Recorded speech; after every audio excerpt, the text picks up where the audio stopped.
Ngalakin Khadijan Nyunga Boja.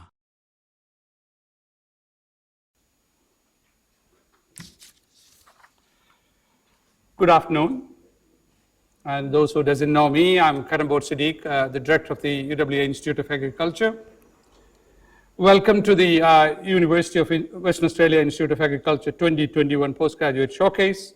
We named it as Frontiers in Agriculture because the students are really the cream of a university and they do some very important things which you will hear later on. Before we get started, it is customary for this university to acknowledge that it is situated on Noongar land, and the Noongar people remain the spiritual and cultural custodians of their land and continue to practice their values, languages, beliefs, and knowledge. I would like to acknowledge the opening speaker, Ralph Addis, the Director General of the Department of Primary Industries and Regional Development. Then we have our Deputy Vice Chancellor Research, Professor Tim Colmer. He will be here for a short while, but Tim is not new to us. He knows a lot about agriculture. So welcome, Tim. And also I would like to welcome our chair for the Industry Advisory Board, Dr. Terry Enright. So doctor, he got an honorary doctorate from this university, the first farmer to receive an honorary doctorate. So welcome, Terry. And I also would like to acknowledge Emeritus Professor Graham Martin. Graham will come later on. And I'm just seeing former Director General Ian Longson coming in. So I'm sure that Ian is here for the drinks. You will stay there for a while. Distinguished guests, university colleagues, students, ladies and gentlemen. Now, I would like to welcome you to the annual Postgraduate Showcase, but I'm going to show you two slides, particularly for Ralph. Last Thursday, the international ranking, academic ranking of world universities, which is based on real metrics, meaning the papers we publish in agriculture science in this case, the quality of that paper, the citation of that paper, and also the caliber of the teachers in particular, if they have got high quality, prestigious awards and citations, etc. So this has been going on. It's purely based on metrics. We are very pleased that we are number 16 in the world and number 1 in Australia. But that 16 in the world, if you look at just below us, 17, can you guess? The famous Wisconsin University. And Ralph, you know Wisconsin is one of the best universities. And here we're talking about, in Australia, we don't have agriculture universities. We are a comprehensive university. And in agriculture at UWA, we are really a small group punching beyond our weight. Can we do better? We can, but we need support from you in particular, Ralph. So if you look at this, data, I just prepared this yesterday because my communication officer said, oh, too much. I said, this is important because I will not get this kind of chance to educate Ralph on this. So if you look at their overall ranking, UWA has been doing very well in various terms, but in this one, 85 in the world. The ranking for the institution for 2021 hasn't come out, but we believe that it will be something around that. More importantly, if you look at the second line, when the ranking started, there was life and agriculture science together. And we were doing very well. I could go back and say we were 50, and we worked very hard over the years to improve that ranking. So we became 24, 25, 24. My colleagues, I won't tell the name, in biological science and others say, oh, that is because we got Barry Marshall, is in the life science, so that's why the ranking. I always said that's rubbish. So we lobbied the ranking, not only us, many others lobbied that agriculture must be separated from life science. So they went and separated in 2017, bingo. My hypothesis was right. We are 14 at that time in the world, number 1 in Australia, and that continues, so you may ask why 18, 17, now we just gone up one ranking. The second best agricultural group in Australia is University of Queensland. They're now 22. You know, Ralph, The UQ has got a large faculty, plus the QAFI, equivalent to your DPIRD, is completely in their pocket. We're talking about 200 scientists. And a small group like us punching beyond our capacity. And the Chinese universities are now, the number one is Wageningen, you know that. Number two is China Agriculture University. Number three is Nanjing. Number four is Northwest Agriculture Forestry University, which is those universities we have been engineered to collaborate over the last 10, 15 years. So you have a friendship with good people, you publish with good people, then your papers get cited, etc. So we are number one in Australia, number 16 in the world. This is a great achievement. I think it's the foundation we laid over the last 2 decades, and we continue to move forward. And the postgraduate students and their supervisors play significant role, so that's why this is important. Can we go up again? I think we can, the partnership, and particularly partnership with the DPIRD. So when the decisions are made in this Perth city, I have been around 40 years. Sometimes they don't look at the metrics. You make judgment, knee-jerk reaction, and say, okay, we're going to send all that to the other 2 universities. I don't like to say about other 2 universities, but I want to say that, for example, where is Curtin University? They started agriculture science. They are 301 to 400 in the same ranking. You can go and check when you go home. The Murdoch University is 201 to 300 in the ranking. So I'm not trying to say the universities are bad. There are strengths in each university. And to me, as a very layman's language, investing so much of money in agriculture, science, education, in those institutions, with the hope that they will reach 10, you have to wait even another 200 years, won't reach there. So as a departmental level, I know there has been some decisions made, because my Vice Chancellor told me that please do consider the quality and the strength in this university, the partnership we have to build up. The 4 key areas are, 1, agribusiness and agriculture economics. Some of my colleagues are here, very strong. Animal production with emphasis on sheep and beef, and particularly now Phil Werko, he is in a meeting at the moment. That's fantastic. 3rd, all aspect of crop and pasture and plant science. Breeding, genetics, very strong in agronomy and dryland farming system. And the 4th one is a wonderful soil science and plant nutrition. They're actually recruiting a new professor in that area within the next week or so. So the fundamentals are there. People are here. We will collaborate. We have space. I'm just asking Tim, we can have hot desks here. We can have joint appointments. We had joint appointments, for example. Currently, Mick Considine is a joint appointment. Martin Barberty used to be joint appointment. Roger Jones used to be joint appointment. We are now working on an animal production person, a joint appointment with your department. Bruce Mullen and Phil Work are dealing. So we are really ready for business. Yes, in the past there has been other director generals and others came and did certain things, but we really want to have a fresh start. So this is an appeal.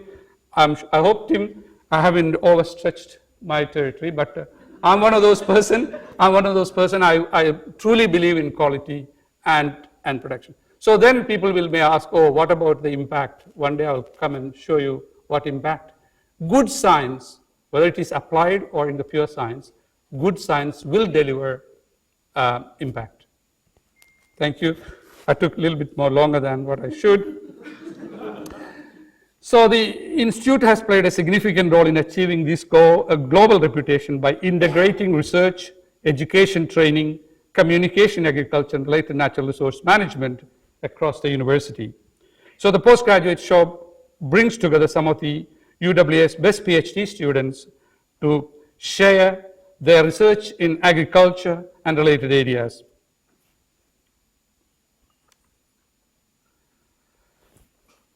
So it is my pleasure to introduce Ralph Addis, the Director General of the Department of Primary Industries and Regional Development.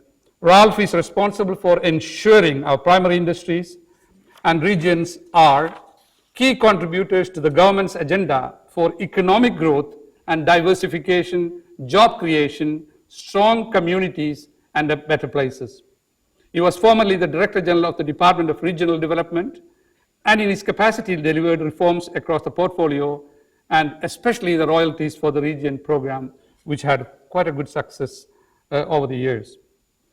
Ralph has naturally affinity for regional WA, having grown up on a farm at Cranbrook, those who know, pretty cold place, and spending much of his career in Aboriginal development in East Kimberley, where he contributed to the significant innovation in housing, jobs, training, and welfare reform.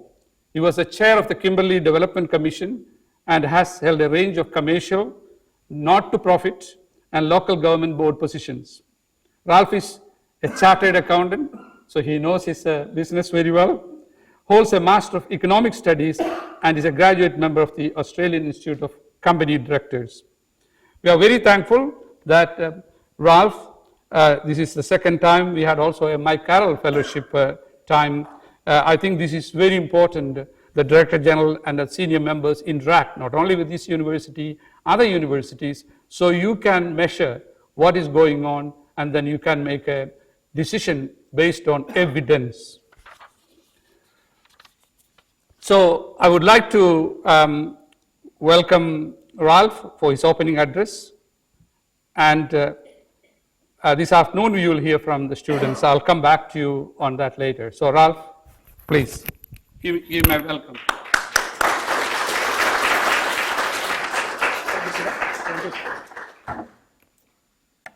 Thank you, Sadiq. Your message is not missed by me, I can assure you. So you've spelled it out very clearly. So look, I would start by acknowledging the Whadjuk Noongar traditional owners whose country we're on, and TOs across the state. As Sadiq pointed to, I've had quite a bit of my career spent working on Aboriginal development issues. It is National Reconciliation Week. I make the point, as I often do, that the things that are of interest to us as players in the agriculture scene are, the land that we operate on across the state, whether that's pastoral or broadacre or intensive agriculture, one way or another, has got traditional owners sitting behind it and connected to it still, and we have an important opportunity to make sure that the next 200 years is somewhat better than the last 200 years, because I can say from experience that the last couple of hundred hasn't been that flash for Aboriginal West Australians. I'd point out that we have recently, the state's recently settled with the Noongar people in the southern part of the state and with the Yamatji people in the Midwest, and that's a terrific opportunity for us to make sure that Aboriginal people are front and centre in terms of the development of our state from now on. So that's an important thing for me personally. That's an important thing for our department, given our statewide remit, and that we deal fundamentally with land and marine resources. So I'll touch on that a bit more. I'll come back and make some comments on Sadiq's sort of outline towards the end of this talk. But I just thought I'd start with, it's really good for me, or sorry, I'm getting a little bit mixed up. I should also acknowledge Tim. It's really nice to meet you, and as we discussed earlier, we'll meet shortly to discuss further opportunities for better alignment and collaboration. Terry Enright, one of the champions of agriculture in this state. You've been a chair of the Australian Export Grains Innovation Centre, which is a joint venture that DPIRD's involved with, and now chair of Grains Australia, which is a terrific feather in your cap and a great thing for Western Australian agriculture. Ian Longson, where are you? Sorry, nice to see you. It's good to catch up with a predecessor of mine, and I would say I caught up with another predecessor of mine, a former DG, Graham Roberts, last week, and he off the cuff mentioned his view, Sadiq, that you're one of the smartest and hardest working people around agricultural science. So feather in your cap too. So I hope I haven't missed any. But look, most importantly is the students, and I single out Martin Harries, who's one of our guys. I saw you in Geraldton a couple of weeks ago. It was terrific to hear about the work that you're doing. But for the students, I think one of the most important things that I observe, and certainly Minister McTiernan has observed, is the importance of investing in and supporting and lifting up scientists in our ag sector from now. I think part of Sadiq's commentary is that we probably haven't collectively played our best game in recent decades, and we've got a big job to do to make sure that we putting our best foot forward on every step in the future. So just a couple of reflections on my career that, when I started out as a commerce undergrad over the road here at, I can't remember the building, but I look back on my career, 32 years on from that, and I have some I suppose, observations that might be of interest. I've found that making sure that when you're thinking about next steps in careers and where to go next and how to develop and grow, make sure that you're thinking about engaging in endeavours that give you meaning, give you value and give you purpose. That's taken a while for me to sort of work out, given I started out as an accountant, which is none of those things. Make sure that you work with people who give you energy and inspiration. And again, probably you don't find too many of that in an accounting firm, but later as my career's gone on, I've found that's a real secret ingredient to keeping the energy up to work hard to achieve results as a group. And probably thirdly, and this is increasingly the case, and I think it goes to the heart of what Sadiq's talking about, is don't underestimate how much you can give and get by working as part of a network, a collaboration, a team. You go a lot further with others. You can go fast on your own, but if you want to go far, you need to team up with others and go as a team. And I think that's the heart of the problem that Sadiq's pointing to, is if WA wants to do well in the agriculture race, whether that's at the R&D end of it, or at the industry development end of it, or any other part of the whole value system, we've got to be more effective at joining forces and hunting as a pack. So the Team WA concept is something that I think is really important, and that's not something that any one of us can do. We've kind of all got to buy into that mindset to make it work. So as Sadiq pointed out, I started out as an accountant, but didn't last too long for that. Then I went off to New South Wales to study agricultural economics at UNE, and that pretty quickly engaged me in some of the issues around resource management, property rights, and so on, some of the things that really underpin our food production systems, and that led me to opportunities in the far north, particularly around native title and Aboriginal development, and how do you bring, from a regional development point of view, how do you bring people's interests together in a way that we all boats float, rather than having important parts of our community left out. So I spent 20 years up there working with some outstanding Aboriginal leaders who were absolutely determined to innovate, make change, push for things to be better.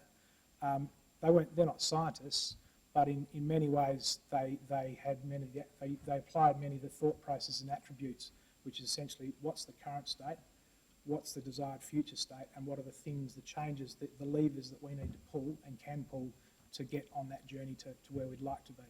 So that gave me, well, working with those guys on such an important, a matter of such fundamental importance, gave me enormous energy, hunger to contribute, and great opportunities to learn and grow. And I think that's the sort of thing that when I come back down to Perth and have the opportunity to work with an organisation like DPIRD, which has I think we've got 16 or 1700 staff across the state. We've got 68 locations. We kind of touch on so many different things, from aquatic resource management to biosecurity to agricultural science and innovation, through to renewable energy in the regional development space or Indigenous economic development. It's such a broad span of things. Having the opportunity to bring that diverse group of staff and help them to connect with a higher purpose, which is ultimately to make sure that the future for Western Australians is stronger as a result of our work than it would be otherwise, I find pretty motivating. And everywhere I look, science is a pretty fundamental underpinning of that, whether that's in the regulatory space and making good decisions about how we manage the sustainable use of our fisheries resources, through to biosecurity and how do we keep up with the ever-growing threats and risks and pressures there to protect our reputation and our market access and our industry from damage, through to the sort of stuff that Martin and Ben do, which is, and a lot of you guys are working on, which is how do we make sure that we're always at the cutting edge of productivity and innovation to maintain competitiveness in our global markets. So that's kind of A pretty interesting challenge. Ben and Martin would probably agree it's not been an easy few years in terms of working in government, but I think we're starting to see some great sort of some green shoots, which is very encouraging. Part of what we've got to do next is to make sure that we know who our most important partners are and how do we join forces to get better results than just what we can do on our own. And I think that's where it hooks into Sadiq's comments, but also hooks into the work that I referenced that Terry's been involved with, or that many others across the agriculture sector are involved in. When we get clear, when we get together and talk about what are our shared interests and what are the shared values that we can build, rather than just what's my interest and what's your interest, and we get organised and get after those things together in a deliberate way, we can achieve much more than we can operating separately. So I'm a strong believer in the value and importance of clear, effective, strategic partnerships. We know we've got a task to do, and frankly so do the universities, to make sure that we're not competing amongst ourselves. We're competing with the East Coast and our global competitors to make sure that we command the right share of investment, support, policy, time and influence to make sure that WA agriculture is served well. So that's kind of a key part for us is in the next steps is to really build on our external partnerships, work out who we can play with and work with well to achieve better combined results, because at the end of the day we're all kicking to the same scoreboard, which is that WA's agriculture does the best it can be and is the most sustainable source of prosperity for West Australians. So that's that. What excites me about agriculture as a place to be now, when I was growing up on the sheep and wheat farm at Cranbrook 40 odd years ago, got to say my old man didn't do a great job of inspiring me to stay in agriculture. It was back then in terms of trade were generally against us. There was probably seen as more downside than upside. The last 20 years, I think that's firmly turned the other way. Agriculture in WA is a very exciting place to be. We've got some of the most innovative farmers, I think, anywhere. And Terry's right at the top of that pile. Our farming sector has done the hard yards in terms of adapting to changing climatic conditions, changing business conditions and market conditions in a way that I don't think the East Coast states have particularly done. So I think we can be really proud of our farm sector in WA. A lot of that comes down to our unique conditions, but it's also been significantly supported by the collective effort around research, development, innovation and adoption. And we've got to make sure that, and our WA is pretty different, so we can't rely on R&D and I that happens elsewhere all the time. So we've got to make sure that we continue to keep the effort going into that space so that our farm sector can continue to evolve, mature, get stronger, get more resilient, tackle changing conditions, changing threats and grab changing and emerging opportunities. So some of the things that I see as exciting in that space, the demand for food that is produced well has got good provenance, good food integrity, comes with assured sustainability that we can articulate and measure, that has got increasingly low carbon content.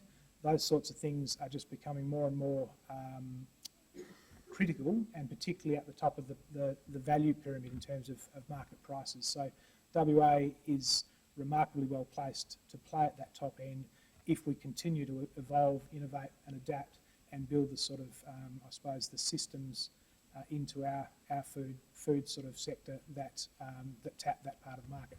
Science and innovation has got a huge role to play in helping our food sector to do that. So the contribution that we all can make, if we're clear about where we've got to go and what are the biggest problems and the missions that should be driving us, I think it's a pretty exciting task.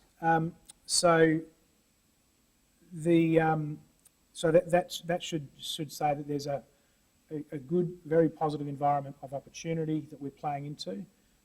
the opportunities for us collectively as players in the game to get better organised, which is Sadiq's point, I think, lie in front of us. I'm encouraged by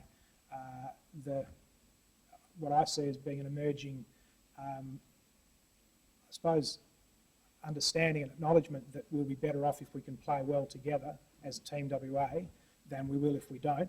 I think there's a general acknowledgement that perhaps we haven't, as an industry, done that collective impact work, too well in the past, and I think we all acknowledge, and I certainly take responsibility for my part in it. But the opportunity to turn that around is really quite stunning, I think. So we've got a Minister in Minister McTiernan who's certainly energetic. She'll back us in if we've got some creative ideas and initiatives that we can put in front of her and that she can champion. She's certainly very strongly interested in the sustainability, the carbon, the soil health sides of things, which I think it's welcome from a department's point of view that those issues are getting some attention as part of the broader system. So we've got a champion for agriculture for at least this term of government that I think can really help us in our endeavours. So that's exciting. And from a DPERG point of view, we're strongly interested in supporting, encouraging, nurturing, and ultimately recruiting part of the best and brightest talent we can as part of that sort of collective effort. So we're really interested to do more in the space that you guys are operating, be more connected and collaborative in how do we support talent development in this critical sector. So I would just say, as you develop your science career, you often get taken into very detailed areas of endeavour. I would just encourage you to be always mindful to keep a clear view in mind of how your work fits into the bigger picture, the bigger system, because increasingly the way the system comes together is fundamentally important. So I encourage you to keep that in mind, and stay connected to each other and peers across the sector. It's a source of power, intelligence, ideas and energy. So just make sure you keep developing your networks and relationships and your collaborations. And finally, great, I'm very much looking forward to learning a bit this afternoon, hearing from I think we've got 7 presenters today, including Martin. So looking forward to learning a bit and getting a bit excited about some of the great science that you guys are doing, and good luck.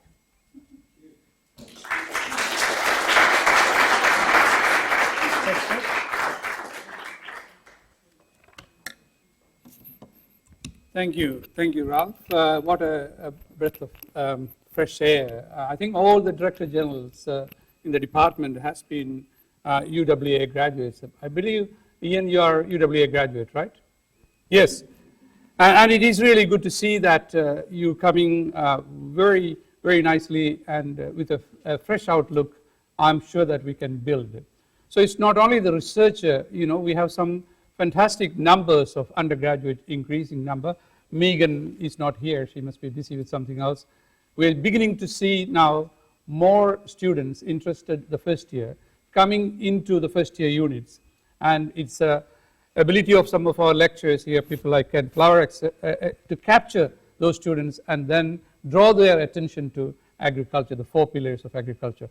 I think we can do together. We need more co-supervisors from your department, and we respect them, and there has been fantastic contribution by the department over the years. I'll show some numbers later on. But also I would like to congratulate Rosanna, our communication officer. She designed the new banner, but if you look at the second banner on my left, you can see the themes we are working on. Sustainable cropping system, all includes from genetics to genomics to agronomy. Sustainable animal production system, as I mentioned, our focus is on sheep and beef. No veterinary science here, but we are happy to collaborate on projects. Water for food production. This is an engineers and environmental scientists coming together, talk about our Northern Australia and so on. And we are part of the Northern WA Drought Hub as well. Food quality and human health. This is a partnership with the Faculty of Medicine or medical group and the plant people looking at. So Bravo Apple we have contributed to that, including our business school. Engineering for agriculture, we appointed 2 agricultural engineers. They are teaching now agriculture engineering related, both mechanical engineering, the drones, the big data. We have a unit on precision agriculture and so on. And then, and perhaps, Ken, we may need to invite Ralph for a guest lecture to your undergraduate students at the appropriate forum. Agribusiness and ecosystem, that's a marriage between agri-economics and our business school. Again, this is how we try to, bring together different parts of the university, not the traditional agriculture. So this afternoon you will hear from 7 PhD students from 3 schools. Normally we get from 6 schools, but depending upon various criteria we select them. The presentations are divided into 2 sessions with a short break in between for an afternoon tea, and then we'll have some drinks and finger food at the end. Now, I would like to briefly introduce the first session chair, Professor Jackie Bately. She's from the School of Biological Science. It doesn't matter where you do, we can work together. She's also a co-leader of the Institute of Agriculture research team, Sustainable Cropping System. And I can tell you, both Tim and I played a role in bringing Jackie and David to here. We hijacked them from University of Queensland. I think we now look back, it was one of the best things we ever did, Tim. You get most of the credit, I did a small work. But we had help from people like Wallace Cowling, who works on canola. So Jackie and David works on canola. We invited them here for a seminar. Remember, ended up in producing a joint paper together, all of us, a group of people. We said this is the best place in the world, and then we brought them here. So welcome to UWA for 5-6 years now? 6.5 years. Let's have a beef. Jackie was awarded her PhD from University of Bristol in UK in 2001. She moved to Australia in 2002 as a senior research scientist at the DPI Victoria, then led a research group at the University of Queensland as an ARC QE2 research fellow, a prestigious fellowship for an emerging early career researcher. Before moving as an ARC future fellow to UWA, so as a future fellow, that's next step. Jackie has received several awards for her research, including University of Queensland Foundation Research Excellence, ARC QE2 Fellowship, ARC Future Fellowship, and the Nancy Millis Medal for the Australian Academy of Science. Again, that's for young scientists. Jackie's expertise is in the field of plant molecular biology, genetics, genomics, and gained from working with both industry and academia. So that's something which is rare. Some really work in the academia, but Jackie really addresses the research question from an industry perspective. Her research applies breakthrough biotechnological advances for canola crop improvement through identification of genomic regions, controlling traits which are being translated to commercial outcomes. For example, blackleg resistance in canola. The novel methods will increase the yields of this important crop, contribute to national exports, and increase global food security. She has been, her work has been moved into the development of canola cultivars with enhanced productivity, profitability, and yield stability, and identification of genes for shatter resistance. This is an interesting work Jackie and Dave did with Bayer Crop Science. So she's currently focusing on blackleg resistance in Brassica with numerous PhD students. Jackie, floor is yours.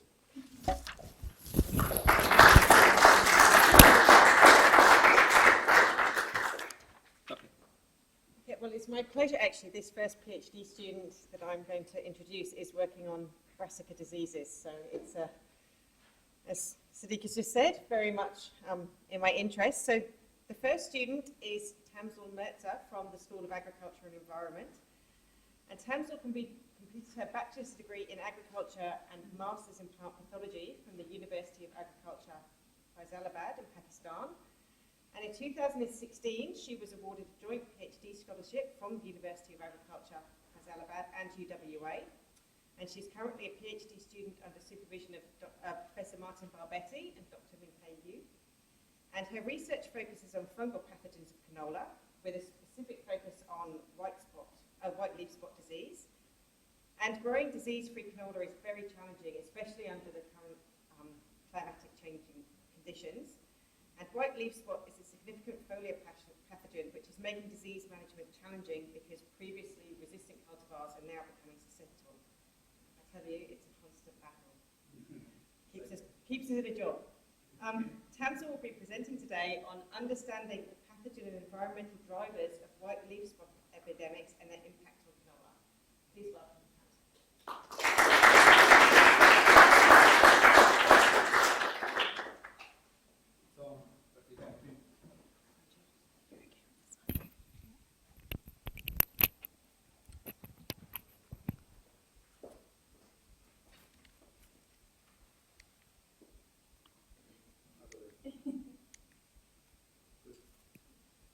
Thank you, Professor Betley, for introduction. Good evening, everybody. Thank you for coming today. Today, I'm going to talk about my PhD project, which is related to foliar diseases of canola.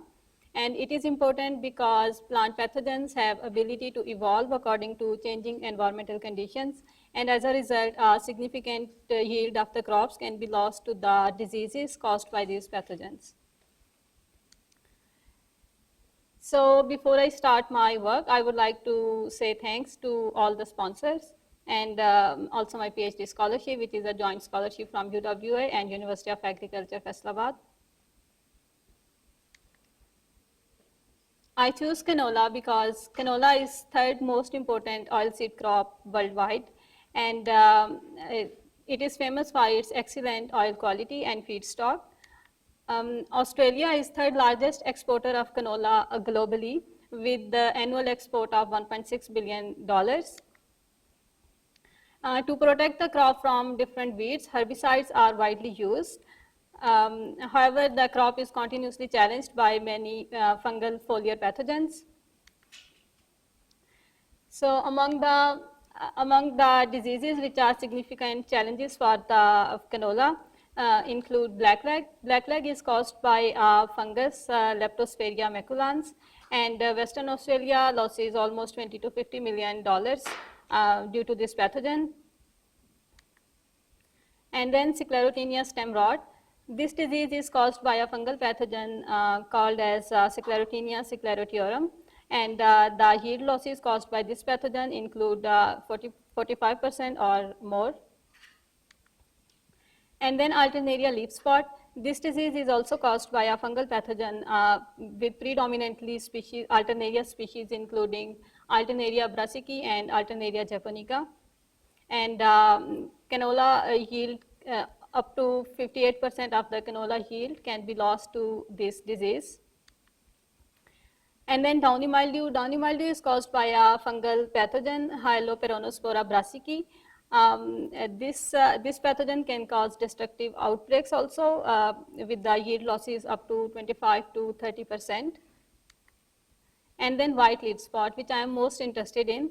This pathogen is, this disease is caused by a fungus Neopseudocercosporella capsella, and it is underestimated but important pathogen because it has a wide host range, including oilseed, forage, and vegetable brassicas. And pathogen has ability to survive in a range of temperature, including 14 degree to 20 degrees centigrade. So for my PhD project, I focus on these 5 research objectives. The first one was to define the phenotypic and genotypic expressions of Australian white leaf spot isolates. And the second one was to find out which is the most susceptible growth stage of canola against this pathogen, and also to find out what environmental drivers can enhance or decrease the disease severity. And third one was to quantify the seed yield losses from this disease. And my fourth objective was to determine if herbicides have any impact on the severity of this disease or not. And my last objective was to find out if there are any synergistic or antagonistic interactions of white leaf spot disease with other diseases. So for my first objective, which was to find out the phenotypic and genotypic relationships of the isolates, I used 182 isolates which were collected in the year 2015 and 2016 from 3 different Australian states, including South Australia, Western Australia, and Victoria. And then I did inoculations for 3 different canola cultivars, and then molecular variance has been found out by using the DNA sequences of these same isolates. So these are the results for the phenotypic expression of the isolates which were collected from different geographically different locations, and the isolates give big difference in their virulence. As you can see here, in this is the isolate which is showing the avirulence reaction, and this is the isolate which is showing moderately virulent. This is also moderately virulent, and here this is the isolate which is showing a highly virulent reaction. And the molecular diversity analysis for these same isolates showed that there was more variation in the population of isolates between the states as compared to the isolates between the states. So this is also highlighting the role and importance of local environmental conditions in the virulence of this disease. So after this, this experiment gave me a base for my second experiment, which was to find out what is the most susceptible plant growth stage for canola for this disease, and how and which environmental variable can affect its virulence. So for the first part of this experiment, I used 5 different canola growth stages, including from cotyledon to 4th leaf stage, and I did inoculations on these stages from a mixture of white leaf spot isolates. And then for the second part of this experiment, I used these 2 growth stages, cotyledon and 4th leaf stage, and I did inoculations on these 2 different temperatures. So these are the results for my first part of the experiment, where I try to find out the most susceptible growth stage of canola, and this graph shows you the y-axis showing you the disease incidence of white leaf spot, and the x-axis showing you the growth stages. As you can see here, the cotyledon and 4th leaf stage shows the highest disease incidence, proving these 2 growth stages most vulnerable to get attacked from this disease. And this is the disease symptoms on the cotyledon stage, and this is the disease symptoms on 4th leaf stage for 2 cultivars which were tested. So these are the results of my second part of this experiment, where I only tested cotyledon and 4th leaf stage on 2 different temperatures, high and lower temperature. So the y-axis showing you the disease incidence, and x-axis showing you the growth stages which were being tested. So here you can see that at cotyledon stage, there is not a big difference at higher or lower temperature for disease incidence, but at the 4th leaf stage, the disease almost became 2-fold at lower temperature as compared to the higher temperature.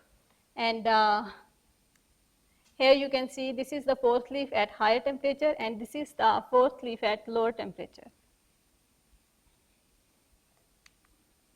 So after finding out the most susceptible growth stage for canola to get attacked from white leaf spot disease, I did a field experiment in which I tried to quantify the seed yield losses from this disease. So for this experiment, I used mixture of the white leaf spot isolates, and I did inoculations on 4th leaf stage, which is the most vulnerable growth stage of canola. So this slide shows you the results for seed yield loss quantification, as the y-axis showing you the seed yield and x-axis showing you the pathogen and control treatments, and I quantified that 25% of the seed yield of canola was lost for this disease. So my fourth objective was to find out if herbicides has any impact on white leaf spot epidemic or not. The results of this experiment aren't being finalized yet, but these are some interesting pictures which I want to show you, which include the disease without herbicide and with herbicide. And similar, like here, this is with herbicides and this is without herbicide. And then my last objective, which was to find out if there are any synergistic or antagonistic interactions of white leaf spot disease with other canola diseases or not. So similar to my last experiment, the results are not finalized, but I have something interesting to show you. So for example, this is pathogen A, and this is applied only, this is alone when I applied pathogen A, and this is pathogen B. So this is the reaction when I applied them together. So you can see that they are more severe when they are applied alone, but when I applied them together, they reduce the disease severity. So I would like to conclude my talk with these findings. White leaf spot virulence varies with the season and geographic location, and that cotyledon and fourth leaf stage are the most vulnerable to stages to get attacked from this disease. And if pathogen gets successful in attacking on this stage, canola can lose a quarter of its yield against this disease. But predicted higher future temperature, as predicted from future climate scenarios, there will be reduced disease incidence and severity from this pathogen, and that herbicide applications are likely to alter the disease severity, and that there are antagonistic interactions likely to occur between co-occurring diseases. So these findings will help us better understanding the disease epidemiology in field, and which will enable better disease management. Thank you very much.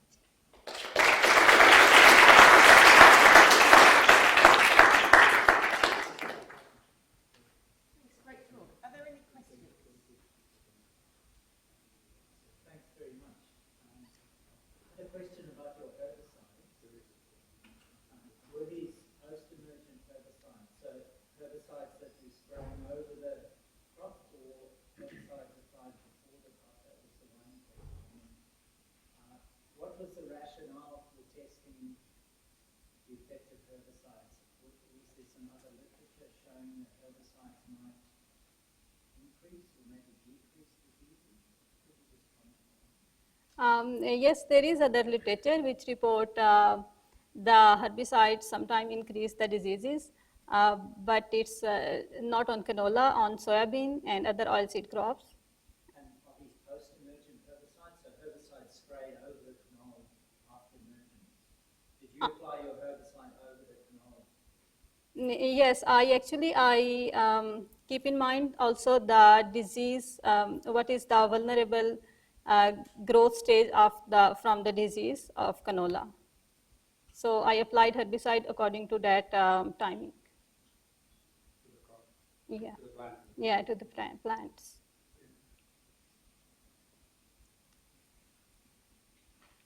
Any further questions? I have one question. So what's the likely impact of this work when you go back to University of Agriculture, Hyderabad, because I know you got a job there as well. So can you just give your thoughts on that? So actually, the work I did here is like especially on the temperature studies and other studies. It will help to model the disease severity. I mean, not only the canola, but also about other crops. So this is, I think, a neglected study portion in Pakistan. So it will help me to better to do this aspect. And you have mustard crop in Pakistan. Mustard. Yeah, we have mustard, yeah. Any idea why the herbicides actually are worsening the situation or increasing the severity of the disease? And what were the herbicides you've implemented or applied to the crop? Herbicides which I applied were commercially used herbicides in Australia, and of course including glyphosate and triazine. And why that the herbicides are actually increasing the severity of the disease? I'm still in writing, finalizing the results, and then I would see. You mentioned the virulence of white leaf spot with the season. To what extent is that influenced by the rainfall? For example, this year there's an awful lot of rain on newly emerged canola.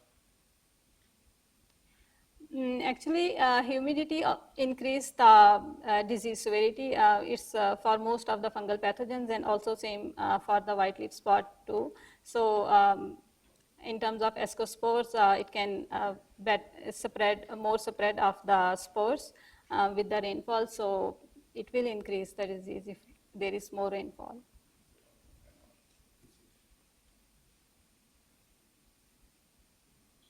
Any other questions? With your last results in the antagonistic interactions of the two diseases, is there any applications for that to try and introduce another disease to counteract another disease? That just makes things worse. Yeah, there are. This is still a preliminary study, but there must be any. It depends on which pathogens you are using and how they work when they are applied combined or separately. I have a follow-up question from that. So you saw effects of temperature and you saw effects of the sort of antagonistic interaction. Have you done a combined experiment where you look at the different temperature regimes that you were looking at and the different diseases as well to see if there could be some further combined impact at the, I can't remember, was it the high temperature you saw? I can't remember which way around it was, but do you see, it'd be interesting to see if you see. Yeah, it's very interesting, but at this stage I didn't do this. But yeah, it will be very, very interesting to do this experiment.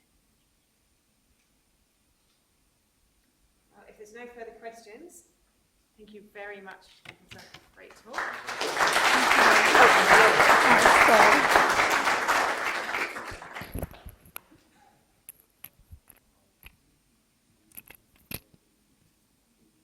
Our next speaker is Hira Shuknak, also from the School of Agriculture and Environment. And Hira is an agronomist from Pakistan, where she did her Masters in Agriculture and joined the agriculture private sector focused on tobacco cultivation and farm sustainability. But 4 years later, she decided to look beyond that privileged crop and learn more about the use of modern technology in farming and sustainability of essential crops. So she moved to Australia and commenced her PhD in UWA under an Australian International Research and Training Award. And currently she's in her third year under the supervision of Dr. Matthews Leopold and Dr. Ken Flower, who I do find is very interesting. They're now in her list of the most favourite people in the world. So it's good to see good relationships between supervisors and students there. Her research is focusing on using modern technology for field-scale soil mapping, which can help in improving farm management decisions. And she'll be presenting today on quasi-3D mapping of soil moisture for agriculture using electric conductivity sensing. Please welcome Hira.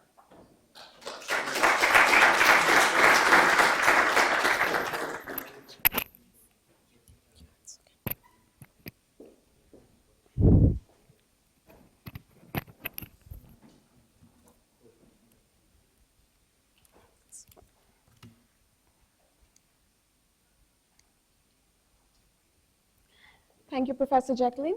Thank you and good afternoon, everybody, for your time and being here. And I will be sharing my research about soil moisture mapping for agriculture fields using electrical conductivity sensing. Why I am interested in specific topic is because 3/4 of the world cropland are established in rain-fed areas. If you look at this map, except for some parts of South Asia and Northern America, most of the agriculture is established on rain-fed region. That means all the crops depend on the rain water, and there is no sustainable irrigation system in these areas of the world. Future predictions are for more heavier discrete rainfalls with prolonged dry spells and high temperature. Such conditions will pose a major threat of uneven rainfall for the crops in subhumid and semi-arid areas and absolute water scarcity in arid areas. So I think if we rapidly and precisely able to map our field scale soil water, this can actually help in sustaining these croplands. Now, why this is specifically important to Western Australia is that this is an example of canola field from a farmer's land, where the farmer has applied a uniform practices throughout the land, but one patch of the crop is more vigorous than rest of the area. And the only factor which is creating this difference in crop is soil water variation. So knowledge of spatial distribution of soil water is one of the most important yield and profit determining factor, because the efficiency of all the applied input depends upon the available soil water. So according to the researches, half of the gap in actual wheat production and the potential wheat production are due to the soil water variations. So if we know that we have an extra millimeter of water in our land, we can use it to have more yield and then definitely more profits. And at the same time, if we know that our soils are too dry to sustain any crops, we can actually save our resources. So where we stand today, Australian agriculture has a very established smart farming system, which is precision agriculture. This is the method where farmers use the information from their field and environment and use technology to analyze all that information and then do targeted management practices at different parts of the field. So currently, the water factor is being added in this precision agriculture by using some point measurements. So either they are taking soil samples from certain part of the field, or they are inserting some probes in some part of the field and generalizing their measurements for their whole farmland. So where is the gap in it? This is an example of a point-specific measurement very much in use. So when you use this kind of sensor, you actually have to insert this sensor into the soil, and which is not an ideal condition for all soil types. Secondly, these kind of sensors actually take the information only from their immediate surroundings. So they do not account for the whole farm variations. And thirdly, if you want to increase your accuracy, then you have to increase the number of samples or increase the number of sensors in the field, and that will be expensive and labor intensive. So this is just an overview of a point scale method, where these marks are actually representing the neutron probe's presence, and the data taken by these points will have to be generalized for these parts of the land. So the question is, can we have any method which can provide us an actual field information from the whole field instead of generalizing it? For this purpose, we will be needing an instrument which has a very little contact with the soil. And then it has to have a greater mobility so it can cover the whole farmland. And then we will be having the information from our soils from the different depths simultaneously. So the idea is to have the information of the field like this way. For this purpose, we choose an electromagnetic induction sensor, which is Dwalin 1HS during our study. These kind of sensor measures the bulk electrical conductivity data. So generally, a single EMI sensor has a one transmitter coil, which generates a little electric current to initiate the process and send waves to the soil. And single pair or a few pairs of receiver coils.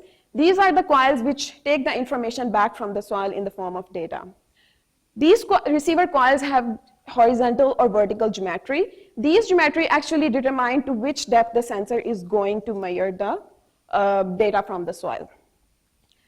To increase the mobility of this sensor, we provided it with the non-conductive sled and also with the GPS so that we can know from where the data is coming. After that, we tied this whole setup behind a ute so that we can run around into the whole field. One of the catch in using this kind of instrument over point sensor is that when we use a point sensor into the field, this gives us an actual water measurements. But these sensors give us the bulk electrical conductivity data. That means the data is coming from all kinds of soil properties together. It is the response of soil organic matter, soil water, soil texture, and salinity. So we have to form a system where we can actually pull out the water information from rest of the information. For this purpose, we designed an experiment. We took two EMI surveys, one in dry summer season and one in wet winter conditions. And at the same time, we took the representative soil samples from the depth of measurement of our Dwalim sensor. And at the same time, we took the actual water measurement from the field for both of these surveys. The first step we did is we mathematically tried to increase the accuracy of our field data. For this purpose, we introduced the inversion of electrical conducticity data. For making it easier for you, why we did it? Because if we take a survey data from a soil patch, from the EMI sensor, they actually give us the information from surface of the soil to the certain depth we are measuring. So if we have like 3 coils, they will be giving us the information from 0 to 50 centimeter, and again from 0 to 80 centimeter, and again from 0 to 160 centimeter. And if we use this data directly, we will be predicting, okay, we have 20 millimeter of water into the soil, but we will not know where is this water. Either it is there, there, or there. So in order to increase making it more clear, we use the mathematical process to split the soil data into specific depth. So now we have the data, Dwalim information from 0 to 50 centimeter, and then 50 to 80 centimeter, and then from 80 to 160. In this way, we will clearly know that if we have 20 millimeter of water from 50 to 80 meter, then it's there. The next step we did was we used the soil samples to analyze their physical and chemical properties, and at the same time, we needed a method to separate our water information from rest of the information. So we used this calibration equation, which I will be discussing ahead, on the soil inverted data and predicted our soil water status. This prediction was then compared with actual neutron water measurements, and based on the comparison, we finally made our soil water maps. So this is my study site, which was in the wheat belt region of Kandadin. The yellow marks are showing the neutron probes, and the green marks are showing my Dwalim 1HS transects. My study site was actually a part of a long-term no-till project. That means the area was under multiple cropping system. So when we did our first dry survey, the area has the impact of the previous multiple crops, which are shown. And when we did our second survey after the rains, the area was monocropped with the wheat. So these additional crop rotation give us the advantage of actually seeing the value and impact of field scale soil water measurement in cultivations, which will be obvious in our results.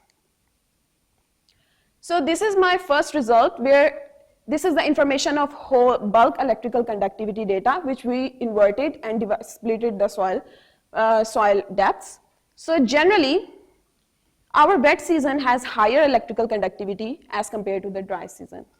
Secondly, the electrical conductivity taken by the instrument is increasing with the depth. And thirdly, the crop rotation, where we have the fallow plots, they have higher electrical conductivity in the dry season than the rest of the areas. So we will be seeing in the future that how this is impacting. The next thing was how to separate the soil water information from rest of the organic matter and other information. For that purpose, we developed electrical resistivity to electrical conductivity calibration equation. We took the soil samples from the measuring depth of the sensor and then saturated it fully, and then took the resistivity value of this soil samples until it gets completely dried.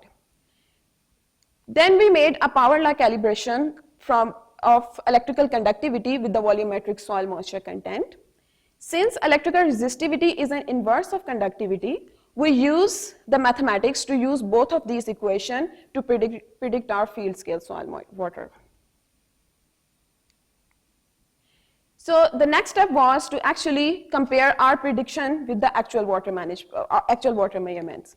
So we compared it with our neutron probe water measurements and the predicted water content, and we get a very good correlation in it. If we see our data in detail, we can clearly see that the predicted water through ECA survey is very close to our actual neutron moisture measurements. And we can confidently say that the values we have predicted for the whole field are very much practical to be used in farm decisions. So we did the similar analysis for the wet season. And then finally, we made the soil water maps. And again, the wet season has higher water values, which was expected because this is after the rains, as compared to the dry season. The water values are increasing with the depth, and again, as expected, the plots which were fallow have the higher water values in the dry season as compared to the rest of the plots. This effect is masked in the wet season because of the rains and the monocropping. So yeah, it is more uniform in the wet season. So in conclusion, we developed a method which is mobile, relatively quick, and inexpensive to see the soil water mapping. And the electrical conductivity inversion actually improves the precision of our prediction. And electrical resistivity to electrical conductivity calibration provide very reliable estimates of water. And this method obviously depends on soil texture and depth. And if we do the baseline study for different soil texture, this can be used at different kind of farms practically in the agriculture sector. So adopting these methods, our farmer can rapidly and precisely estimate the soil water status that can help in improving their yield and profits. Well, thank you.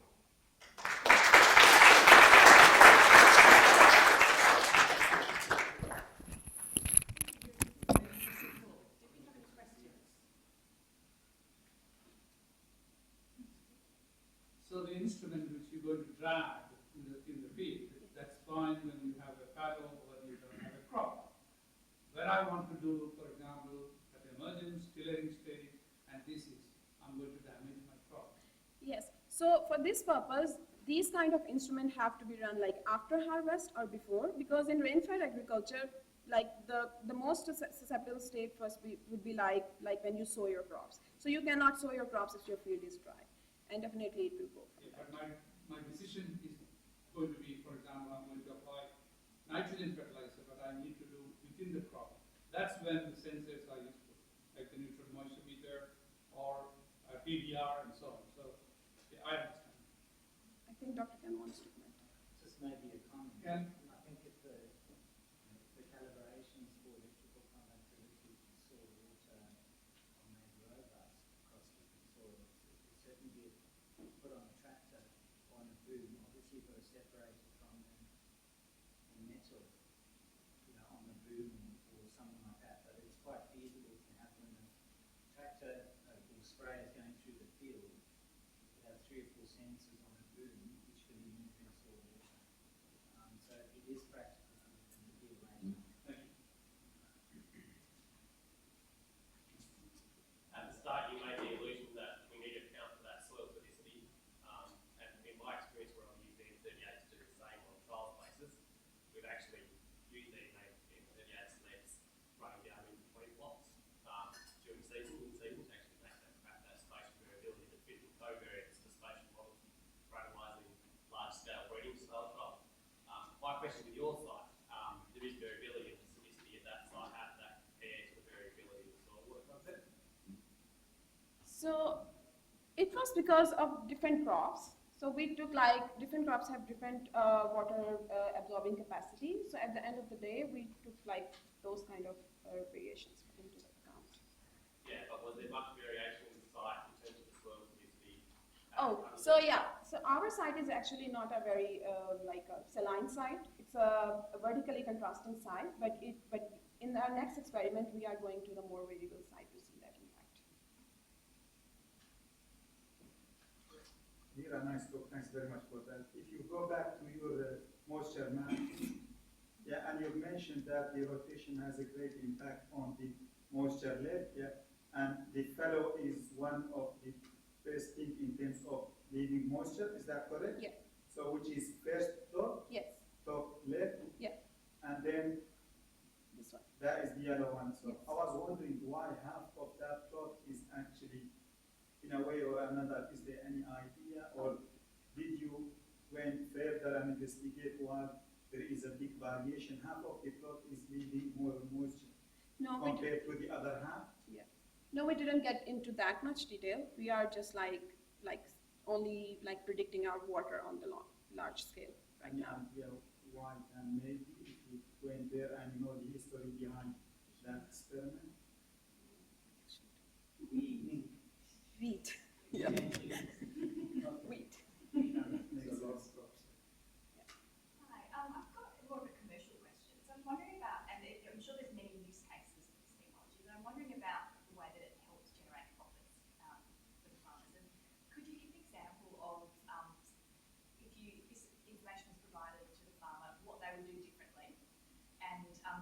maybe if you could quantify the value that that could create? So if a farmer is using this technology and he knows that in certain, because Australian farms are really big, so when, for example, they apply fertilizer, it's like in millions.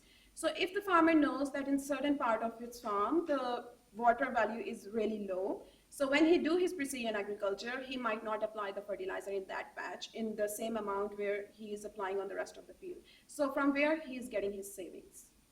So that's how it works. Thank you very much for your presentation. You mentioned in your slides that the presence of organic matter also interfere with the readings of the water level in the soil. So is that possible to add another probe that specifically here the presence of organic matter and then you compare the readings to give the more appropriate reading for water level? Definitely there will be, but this was not the scope of this research, so we really didn't go into that perspectives. Following up on that question, like you mentioned, so the organic matter, all the soil properties will have impact on the recidivity and your measurements. So do you need to understand all of that in order to get this water content across your paddock? So generally when we do any kind of soil related decision or like research, we have to do some baseline soil information, like either it is already available or we have to do the test, and that's how then we go on. Do you have that map completely across the paddock though to know that the change in your measurement is due to change in water content, not a change in another soil value? Yes, yes, that's it. Yeah. Just picking up on the question, the commercial question on the previous comment, I mean, could you foresee that you get to the point where you monitor, identifying soil moisture as you put on fertilizer, etc., automatically? Yes, so here it is like the calibration equation we have developed. So the idea is to develop those calibration equations and then put them into the precision technology, and then farmer can just do it automatically. He don't have to go through all those steps. So, yeah.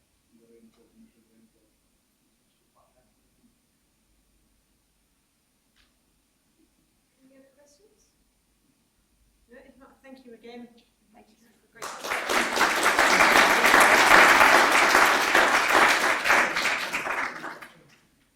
Our third presenter is Wesley Moss from the School of Engineering. Wesley is an agricultural engineer who is passionate about leveraging technology for a sustainable future. He's in the third year of his PhD, investigating improvements in subterranean clover seed production.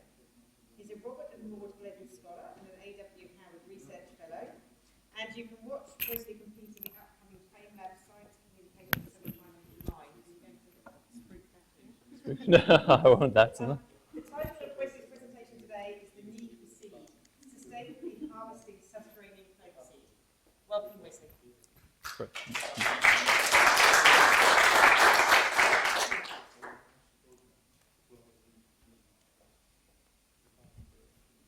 So what are the big issues currently facing agriculture? Well, we've got to feed a growing world population, all the while with less land, water, and other inputs, and reducing our environmental impacts. But just how do we do this? Well, some been great solutions already discussed today, but one that's also really interesting is fertilizer. So I'm sure, as most of you know, fertilizer is incredibly important for modern food production, but particularly nitrogen fertilizer has become almost essential to how we grow food today. But the big issue with that is that making synthetic nitrogen fertilizer is incredibly energy and resource intensive. About 1/3 of all the energy in food production comes just from making synthetic nitrogen fertilizer. And about 4% of all the natural gas in the world goes just to making synthetic nitrogen fertilizer. This isn't sustainable if we want to continue to feed the world and battle climate change. So what are the alternatives? Luckily, there are plants that can take nitrogen from the air and put it down into the soil, acting as natural fertilizers. And these plants are becoming increasingly important in our sustainable agricultural systems. There are quite a few different plants that can do this, but the one I want to talk about today is subclover. I'm sure you've probably seen clover growing as a weeder in the field, and you can see it there, but it's actually a really important plant. It's the most important and widely sown annual pasture legume in Australia, being sown over 30 million hectares. and its use over the last 100 years has led to increases in crop yields, soil fertility, and animal production. And one of the main ways it does that is by fixing that nitrogen into the soil and acting as a natural fertilizer. But now if you decide, okay, that sounds cool, I want to grow some subclover, well, you first need the seed. So people would harvest seed in one location so it can be used somewhere else. And this is where the challenge comes in, because subclover has the unusual habit of burying its seed under the soil, hence its name, subterranean clover. So now if you try to get that seed, it's very challenging, particularly compared to harvesting aerial seeded crops, where you can just come with a big header and collect it out of the air. So how do we overcome this? Well, technology has been one of the key drivers to harvesting seed in this industry. But more generally, technology is going to be incredibly important to overcoming all those other big issues in agriculture. Maybe it's because I'm an engineer and I'm a bit biased, but I really do think that technology is going to be one of the main drivers of overcoming those big issues we talked about earlier. And it's not just going to be fancy drones like in this picture, but it's going to be a lot of different things like Hira talked about, and a lot of different solutions from a lot of different industries and sectors. And that's why I think it's such an exciting area, because technology will be incredibly important to sustainably progressing agriculture forward. But to go back to subclover, let's have a look at how this technology has evolved over the last 100 years. So 100 years ago, it was quite simple. They would just rake huge bundles of subclover together, and then they take it and either process it by hand or in quite rudimentary machines. And as you can imagine, this is very labor intensive, but the high price of seed made it worthwhile. The next sort of efforts went to, okay, well, how do we more effectively pick up the seed?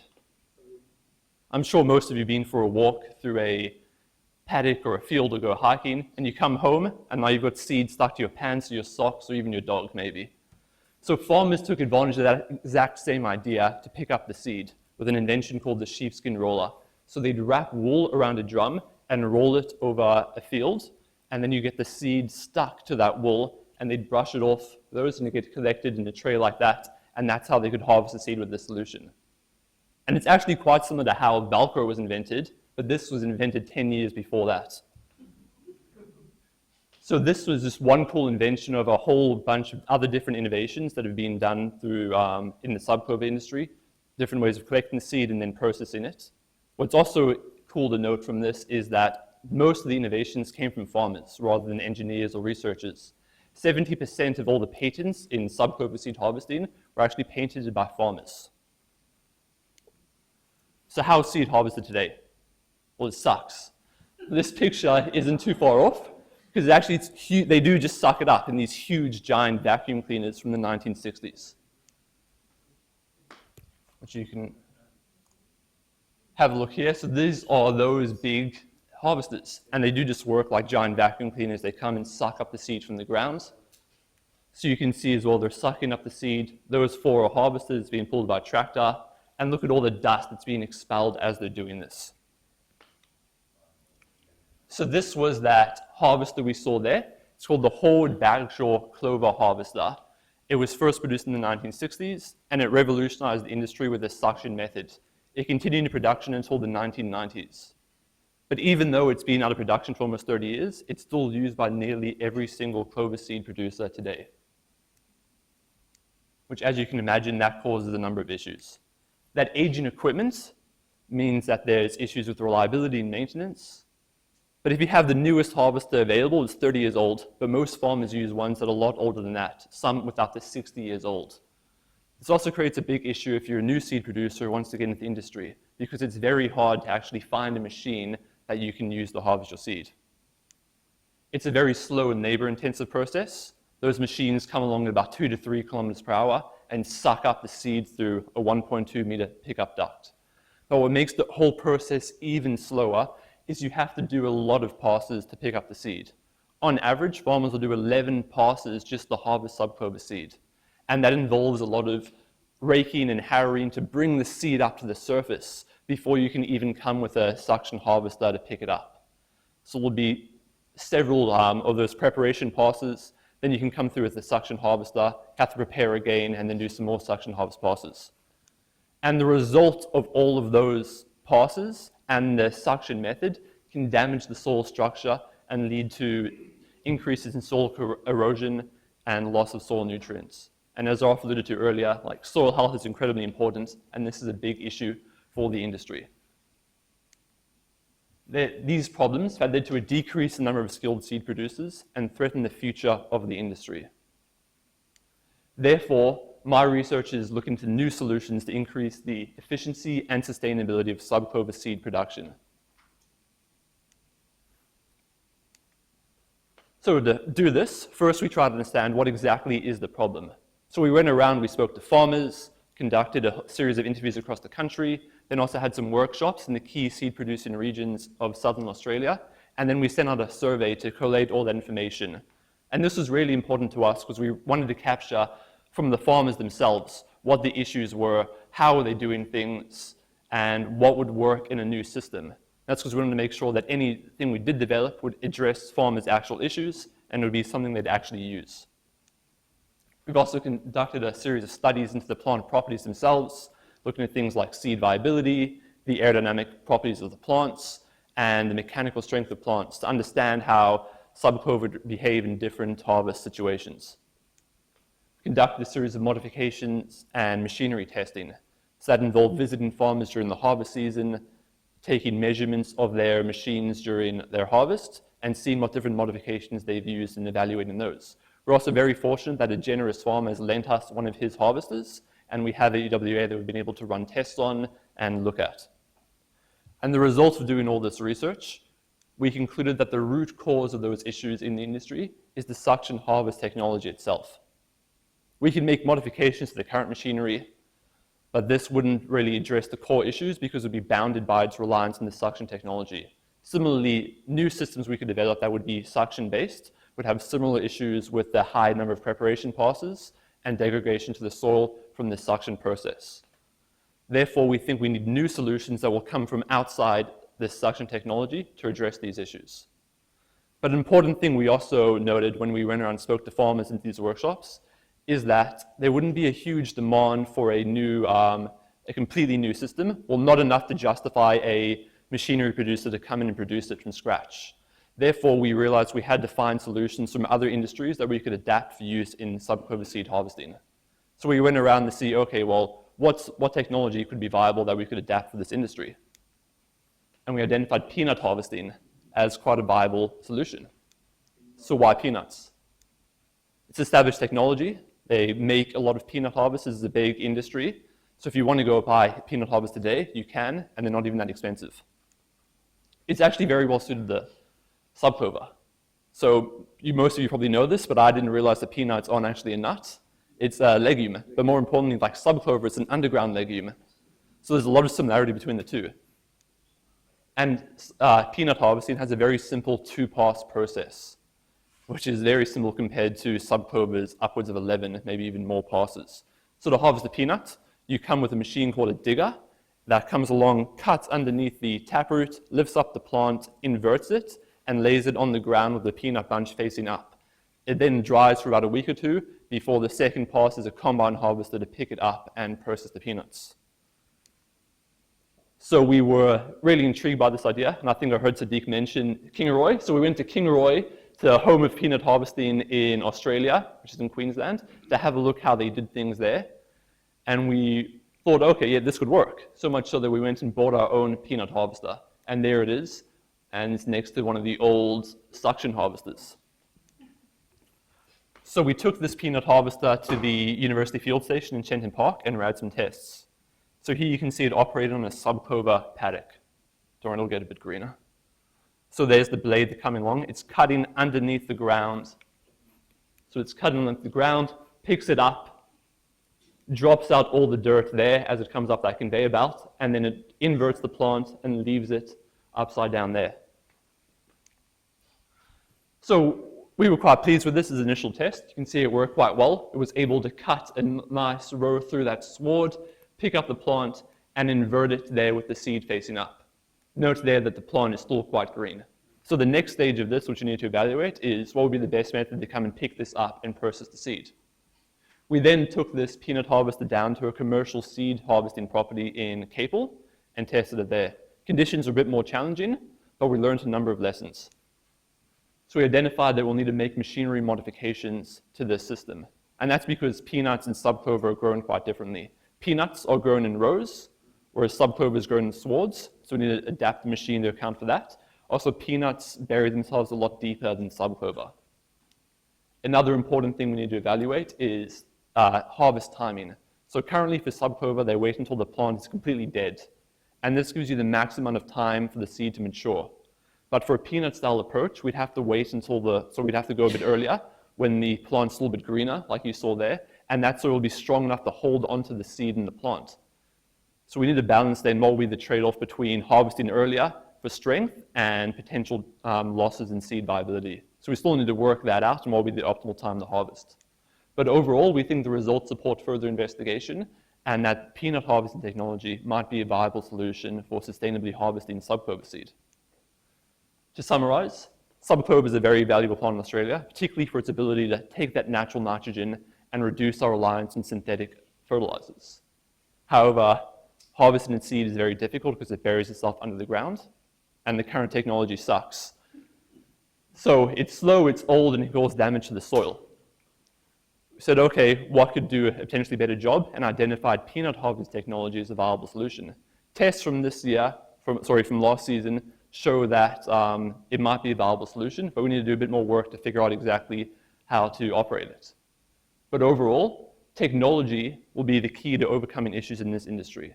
But the takeaway I want to leave you all with today is that more generally, technology will be key to overcoming a whole range of issues in global agriculture and developing a sustainable future.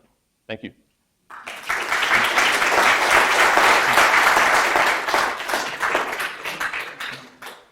Thanks for a really interesting talk. Do we have any questions?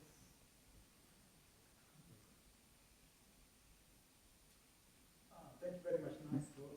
What do you think of a solution, a complete solution, getting rid of the whole problem, get rid of the subclover, and bring a new varieties, which is an area? And I know about many varieties already being released, tested under the current condition, and they are doing well. Why you are not thinking of that solution, for example? Yes, that's a really good point. This was the ideal solution would be like, let's just knock the seeds from the ground and go to air-seeded crops. So there are lots of aerial-seeded crops like you alluded to, but subclover is still used extensively in Australia. It's still the most hardly sown annual pasture legume, and that's because burying the seed is actually a very important property for the plant itself. It makes it really hard to harvest, but in terms of a crop, particularly a rotational crop, it's really important. So when subclover buries its seeds, it evolved that way to protect it from grazing animals. So it means you can have your subclover paddock, it's going along, it's fixing nitrogen, it's doing a great job, and you can have animals come and graze there, and you don't have to worry about them grazing away your seed because the seed is buried and protected. Also, because the seed is buried, it forms a really nice seed bank. So particularly for use in rotation, so you have your pasture legume grown for a season or two, or however long you have, and then you go into a crop phase, and that crop phase will grow better because of that nitrogen fixed from the legume. But the subclover, why it works really well on that rotational system, is because you'll have that huge bank of buried seed that you'll then, when you stop cropping, it'll naturally re-emerge, so you don't need to go through and sow again. Congratulations, that's I think you know it's best. The Keynote soil, are they as vulnerable to erosion from wind as our West Australian soils that grow the best subclover? Yeah, that's a really good point. So when they do grow peanuts, the soils are quite different. Yeah, quite heavier, particularly in Kingaroy, they've like really beautiful clays. So it is a bit different, but they do harvest peanuts as well in like quite a range of different soils, particularly in America. So like quite a different thing. So that's something also we weren't sure about. It was, okay, well, we still need to pull the subclover out of the ground. We still need some sort of mechanical implements to dig it up. Would that still have a negative impact on the soil? And we're still evaluating that. But the fact that you can do this and you only really need one pass that comes and penetrates the soil, we think that definitely will be better than having to go and do a whole bunch of different mechanical agitation to work the seed up, which is then doing a lot more damage to the soil, and then just sucking it up as well and throw it into the areas you saw in the video. That's a good point, and we're still evaluating what that impact is. If I can add, I agree with that. We need follow-up research now to effectively protect that soil for the rest of the summer from erosion. Yep. Yeah, and it's a good point. That's some of the stuff we've looked into, and that's what a lot of the farmers do. Is part of those like average 11 passes I mentioned is after they're finished harvesting, straight away they'll go and try and do some sort of erosion control pass to try and mitigate the damage they've done. And typically that's just they'll go in and try and form clods in the soil, so those clods will protect against the moving soil and try to break up some of that erosion.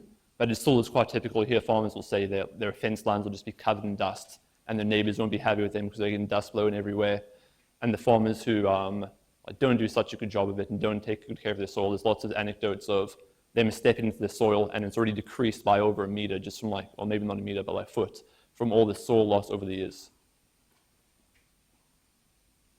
Is there a possibility of using raised bed agriculture for subclover seed production? So you're actually forming the soil into the shape you need for harvest? That's an interesting question. I don't know too much about that. I suppose, would you be able to do that on a big enough scale to actually produce a sufficient quantity of seed, do you think? Yes, raised bed agriculture is being used in waterlogged soils for cropping, especially in southeastern Australia. Well, peanut production is largely on raised beds if you look at many places. But in your case, the farmers are not going to grow everywhere. These are seed producers, specialists, and that answers your question. They can go and look at the specific soils where they can produce. So yeah. I think it's a good suggestion. Great talk, Wesley. Nice to hear you talk about the patent applications behind the original sheepskin roller solutions from the 50s. You've made some modifications to the peanut harvester. Do you think your suggestions, your modifications might have an IP position so that you could patent or do a registered design on and then license to the peanut harvester manufacturer? Potentially. Maybe not now that we just talked about it, but... So I think, yeah, so potentially, so if we, depends, we're still evaluating, like trying out different modifications, what we need to do. So potentially there might be some IP there. And ideally, whether we do get IP protection or not, what would be cool is to say, okay, well, here's these modifications you need for subclover harvesting. Go to the, there's two big peanut harvesting companies, KMC and Addis, and go to them and say, okay, well, you already produce a lot of peanut harvesters and sell them to Australia. You can make these simple modifications and just sell them. Now you've got a bigger market for subclover seed harvesters. And that'll benefit the seed producers. They can say, okay, well, a lot of them are very mechanically capable. They could make the modifications themselves like they've been doing on their machines. But if they could just say, okay, well, I want to harvest subclover. I know I just need to order the subclover variant of this peanut digger. So that would be ideal. Great talk and really good, clear communication, so well done. What's the size of the prize? Like, what's the demand for this sort of solution if you can make it work? That's an interesting question. So we're still actually trying to work out how big the seed producing community is, but we estimate it's probably only about 100 actual dedicated seed producers, and they produce the majority of the seed, which is why they're still using such old technology. Because people have come, they've like tried to patent new things and come with new ideas of doing this, but that would require someone to actually go and build and sell these, and there isn't a big enough demand. So in terms of the prize would be something that they can just adapt, like we discussed then, and say, okay, well, if you want to harvest subclover seed, you can get this existing thing that someone's making for something else. So it's not completely reliant on the subclover seed industry, and they could stop making it in a few years, and then we're back to square one. But ideally, what I would really like to see happen is that if new technology could come in and it would be easier and simpler to operate, and that would open it up to a whole bunch of new seed producers. And they'd say, okay, I want to do this. I can see it's profitable. Because the seed producers who do it, they do very well. It can be very profitable. So if more people get into that industry, it would reduce the price of subclover seed, which would benefit everyone who uses it as a product. And also then it would probably have more of a demand for the machinery itself. So maybe you get some more advanced machinery if it could justify its own market. Interested in just sort of skipping across the top of the vacuum cleaner. So then Mr. Dyson perfected some interesting variations of cyclone systems that don't result in my whole house filling up with dust when I run a vacuum cleaner. Is there any variations in cyclone systems from other industries air control of emissions out of that system is absolutely critical. So why couldn't you get a system that just dropped the dirt back on the ground instead of these lovely plumes that you see? Yep, so that is something we actually initially looked at. So you can see, and interesting you make the Dyson comment, because like I mentioned with the Velcro, so Dyson, when 80s maybe, that was invented. So I mean, they were using cyclones in this from like the 40s in this sort of technology. So it's one of those things where farmers are doing this cool stuff long before anyone else. So, so you're right, so that cyclone, because it is quite old, it's quite rudimentary. So we looked at, okay, yeah, could we use a more industrial scale cyclone? And probably could get the work. The one issue is to drop out more things, you then have a bigger pressure loss, so you need to suck harder. But modern tractors will just do slightly more diesel, it's not a huge issue. But our big issue with that, and why we thought, okay, we didn't want to go down the route of just modifying this thing, is because one, like this technology, like no one's making these things anymore, so we'll be modifying an old machine. And two, it wouldn't address that core issue of, okay, well, even though it's not emitting as much dust, which we are still looking at some solutions to reduce the dust, because that itself is quite an issue, because people see these things harvested and they say, okay, well, that's bad. I'm like not a fan of that. So it has that quite a big image issue. So even if we could get rid of that, but once that seed has been sucked up, it goes through here as the thresher. So that soil there gets pulverized through the thresher as it breaks up the seed. It reduces down the fine particles. You could drop that down already, but we think that's already caused damage to the soil. And even if it does deposit there, because it is a lot finer, it will be more prone to erosion. So we want to try and get a method that wouldn't require sucking it up at all.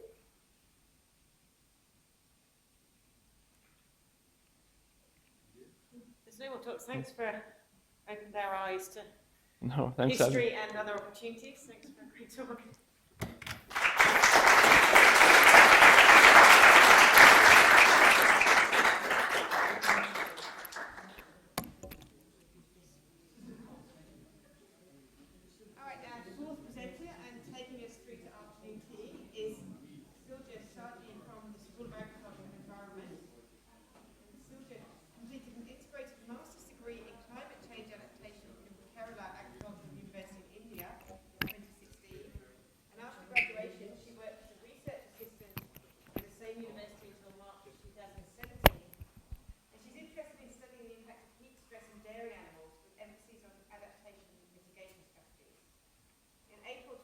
She joined UWA as a PhD student under the supervision with Dr. and Professor Shane Maloney. And she's in her fourth year now and is planning to submit her thesis next month. Good luck with that one. Thank you. She's presenting today on heat stress in dairy cattle, variability in physiological and production responses. Thank you, Professor Bradley, for the introduction. So, milk production and heat stress. There are a lot of paradigms relating these two, but the results from my thesis is going to challenge these. First, let me thank my supervisors, Dr. Dominic Blash, Professor Shane Maloney, Dr. David Walker, Dr. Haley Norman, Dr. Leah Marrett for their guidance and support, and also the organizations for supporting me financially, UWA, Western Dairy, the A.W. Howard Memorial Trust. Australian dairy industry, it consists of 1.6 million cows, and it's the fourth largest rural industry. It's mainly a family-owned business, and it employs 46,000 people regionally, and it produces 9 billion liters annually, out of which 35% is exported, and it accounts for $3.2 billion. So it's a big industry with a lot of money involved. But the heat stress have already started to negatively impact the dairy industry, both on the economic as well as on the welfare side. I can give you a few examples. A heat wave that occurred in 2004 in Queensland and New South Wales have resulted in death of 900 cattle. Another incident that took place in 2017 in New South Wales have resulted in death of 40 cattle. Another incident that took place in Victoria have resulted in a milk yield loss of 6,000 liters with an estimated loss of $3,000 per farm. And trust me, this is going to be worse in the coming years, as the number of days with maximum temperature above 35 degrees Celsius across Australia is showing an increasing trend.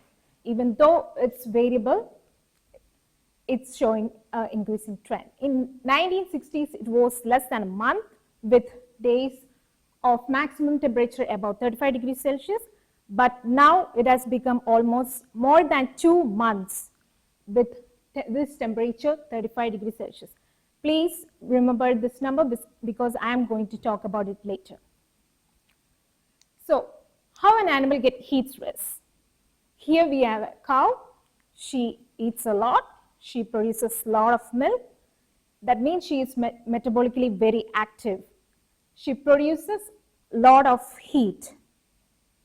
So this is all good when she is in a comfort zone, which means that the air temperature surrounding the animal is less than the core body temperature of the animal. So the heat produced inside the animal's body is dissipated through these mechanisms like conduction, convection, radiation, and also through evaporative water loss. So evaporative water loss means the body releases heat in the form of water vapor through sweating, panting. So at this time, the water vapor evaporates from the skin surface or the respiratory tract, and this cools the surfaces, and thus the body temperature is regulated. But on a really hot day, what happens is that the air temperature approaches the when the air temperature approaches the core body temperature, these mechanisms doesn't work. The only mechanism by which the heat energy is, I don't know why it's going here, sorry. The only mechanism by which the heat is dissipated is through evaporative water loss, and this to the sweating, that is through sweating or panting, and this also becomes limited when the relative humidity is really high, as the air is already saturated with a lot of water. So, relative humidity. The increased air temperature along with the relative humidity is the main reason for heat stress in dairy animals. So, here we have an index called temperature humidity index, which combines the effect of both temperature as well as the relative humidity to estimate the severity of heat stress in dairy animals. Let's look into the relationship between the temperature humidity index and the milk yield. As the temperature humidity index increases, we have a decrease in milk yield. At this point, what we call as the 3HI threshold, it's 68, the actual milk starts to drop. So the point below 68, that is from 59 to 68, is called the comfort zone, where the animal doesn't need to spend any energy to maintain its body temperature. Therefore, it produces the maximum. Whereas, after the 68, it starts to decline. So, since I told the THI, it's a combination of ambient air temperature and relative humidity. The THI 68 can be a combination of 22 degrees Celsius, so 50% humidity, 24 degrees Celsius or 25% relative humidity, and 26 degrees Celsius and 5% humidity. If you remember the number 35 degrees Celsius, we have the 5% humidity, that's the minimum humidity, like I would like to put. It makes a THI of 76. So if you see the 76 over here, we have a liter loss. A liter doesn't seems to be a much big number, right? But when it comes to a herd of 300 cows, and that too for more than 2 months, it's a lot of money, and the animal is being under stress for these many days. And if you see this THI 68 over here, this is quite common in WA, right? We have so many days with this THI. So these THI threshold 68 being calculated for much colder regions, we thought that we have more days here with this THI 68. We thought our WA cows are more adapted to these conditions. Therefore, the THI threshold will be higher than the 68. So that led to the first hypothesis of my study, is the THI threshold for the dairy cows in WA equal to 68. For this, we have used the herd test records from 2008 to 2018, and that consists of 50,000 cows and 1.6 million records. And these herd test records means the records that we get from the dairy farmers when they conduct tests on their herd every month. So they do that to ensure that their cows are okay. So they record the milk yield and all other milk constituents like fat, protein, somatic cell content, etc. And we use the parity from 1 to 6. Parity means the number of times the cow have given birth to the young ones. And we collected the weather data from the Bureau of Meteorology. And we got the ambient temperature and relative humidity, and we calculated the THI, and we merged the THI data with the production data. And we did a Bayesian statistics to do that. So Bayesian statistics is something that uses the prior probabilities to answer the research questions. So I use Bayesian statistics to estimate the effect of THI on milk yield. So we have the lactation curve to do that. So suppose this is a record, herd test record for an animal. We have these many records, and we use the lactation equation over here to fit the curve. So we can predict the entire lactation of the animal throughout the lactation period. And suppose we have a hot day somewhere here, results in a drop of milk. So what we have done is, like, we have modified the lactation equation by adding another parameter called the beta 3, which estimates the or captures this drop. Don't worry about the equation, that's my headache. Just keep in mind, if beta 3 is negative, then the THI have negative impact on the milk yield. So I have calculated the beta 3 for all the milk yield records that we obtained at different THI categories, which is shown on the x-axis. You can see when it reaches 64, the beta 3 value is negative.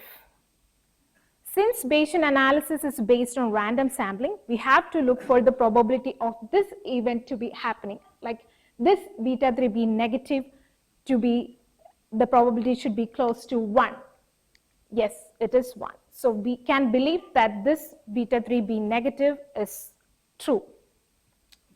So this is for one of the parity, and I have done the same for all other parities, and we observe the same result.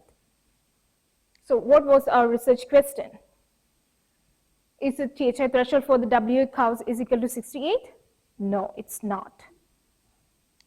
We expected it to be higher than 68, but we got it at 64, which means that our cows are less adapted to heat. So what went wrong? We need to know the physiology behind this, right? So what happens during a high THI hot day? Let's say 64, increases the body temperature of the animal, and the brain triggers the appetite center to stop eating. And it cut down the feed, decrease milk production. So this is a traditional pathway that has been followed and that has been reported by many of the researchers so far. And 30 to 35% of the decrease in milk is caused by the reduction in feed intake. So we also know of another pathway where the increased body temperature increases or initiates the stress hormones like cortisol, prolactin. I'm going to talk about prolactin. So prolactin, we know it's a hormone that initiates and maintains lactation, and it's also a stress hormone, and it has got various roles in metabolism as well. So this prolactin is known to influence the dry matter intake as well. So that led to the second hypothesis. Does heat stress always decrease milk yield via decreased feed intake? To do this, We had this excellent facility available at Victoria, the controlled chambers, where we expose the animal to temperature and relative humidity. And we do all the things like the milking, the feeding, the physiological responses, everything is done inside this chamber. So the experimental design was like this. We had the first day, the animal is in control zone, the comfort zone. And the next 2 days is like the animals is exposed to high THI 76. And we had the recovery days, the 2 days where we observe the animals outside the chamber to see that they are okay to go back to the dairy. And we have measured the core body temperature. We have collected bloods for the prolactin and so many other metabolic hormones. And we have also recorded the voluntary feed intake and the milk yield. I'm going to show you some of the results that we observed from these experiments. So on the x-axis here, we have the different phases, the control, the heat stress day 1 and 2, heat recovery 1 and 2, and the core body temperature, as you can see, on the heat stress day 1 and 2 goes up, and it is even lesser compared to the comfort day when it is outside the chamber. Since the animal might have spent energy to control their body temperature, this might have obviously resulted in the milk yield. So the milk yield dropped on the heat stress day 2 and the recovery. Milk yield response is known to follow a 1 day or 2 day lag, because if we have a hot day today, it is going to, the milk yield response we expect it to be like 1 or 2 days after. And prolactin, as I told, it's a stress hormone, it went up really on the heat stress day. And we don't have bloods for these days. We didn't collect blood on those 2 days, so we don't have readings for that. And the feed intake didn't alter. They were eating. So we think that it's a prolactin that might have influenced the feed intake. So our pathway was the traditional pathway up, showing that the increased body temperature decreases feed intake and decreases milk. But what happened is increased body temperature increases the prolactin and influences the dry matter intake. But we don't know what happened. Even though it was heating, the milk dropped. So it will be some other pathway that have influenced or impacted on the mammary glands, especially the body temperature. So I would like to conclude the talk. The WA-THI herd of 64 shows that the WA herd is less adapted to heat. WA herds will be vulnerable to heat stress in a climate change future. The decrease in milk yield during heat stress is not always due to decreased feed intake. Since I have done a quite bit of work on the database, the WA weather conditions are becoming more vulnerable. That means like we have more than 70% of days above 64 THI. And these waves are occurring like in a row, in a cumulative way. So it's the right time for us to think about the heat resilience. Thank you.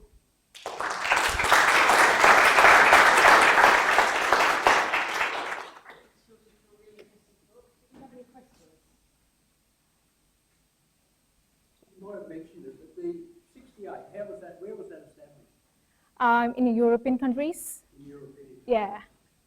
And one of the things there, that I think one of the points various to the WA producers is we do feed a lot of grain. Sorry, a lot of? We feed a lot of grain. Yeah, that's right, yeah. So I think that may be one factor. Yeah. Take your point, and we said we're doing things about it now to get our farmers to take action. But the thing is, the fact that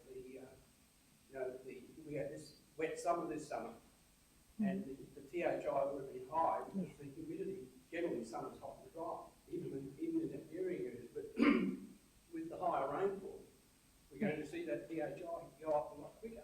Yeah, that's the humidity. Yeah.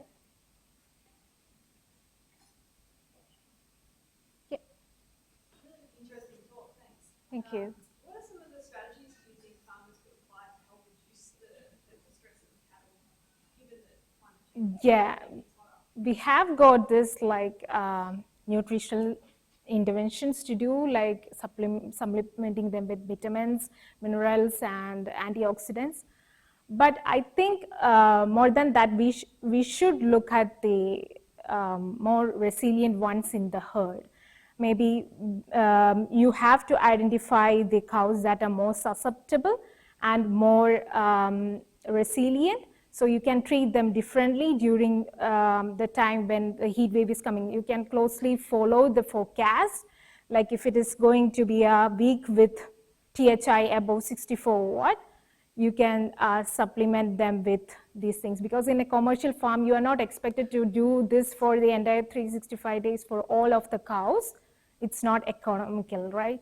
So giving the animals those that are susceptible with these nutritional things, as well as this managemental things like installing the fans and sprinklers and misters, and giving them more clean and cold water, and also feeding them at the colder parts of the day, like so that the digestion process coincides with the minimum temperature thing. Yeah, that's.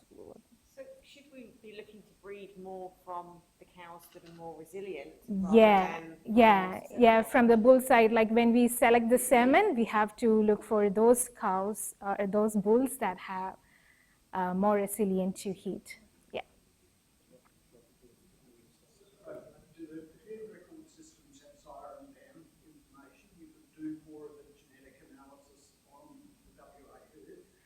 Yeah, so far we have only received the milk yield and the THI, so we haven't looked into that, but it will be more interesting if we can look at some physiological measures, like if we have body temperature data, so we can better know how the animal thermoregulates, and we can use that information to identify more tolerant or resilient animals.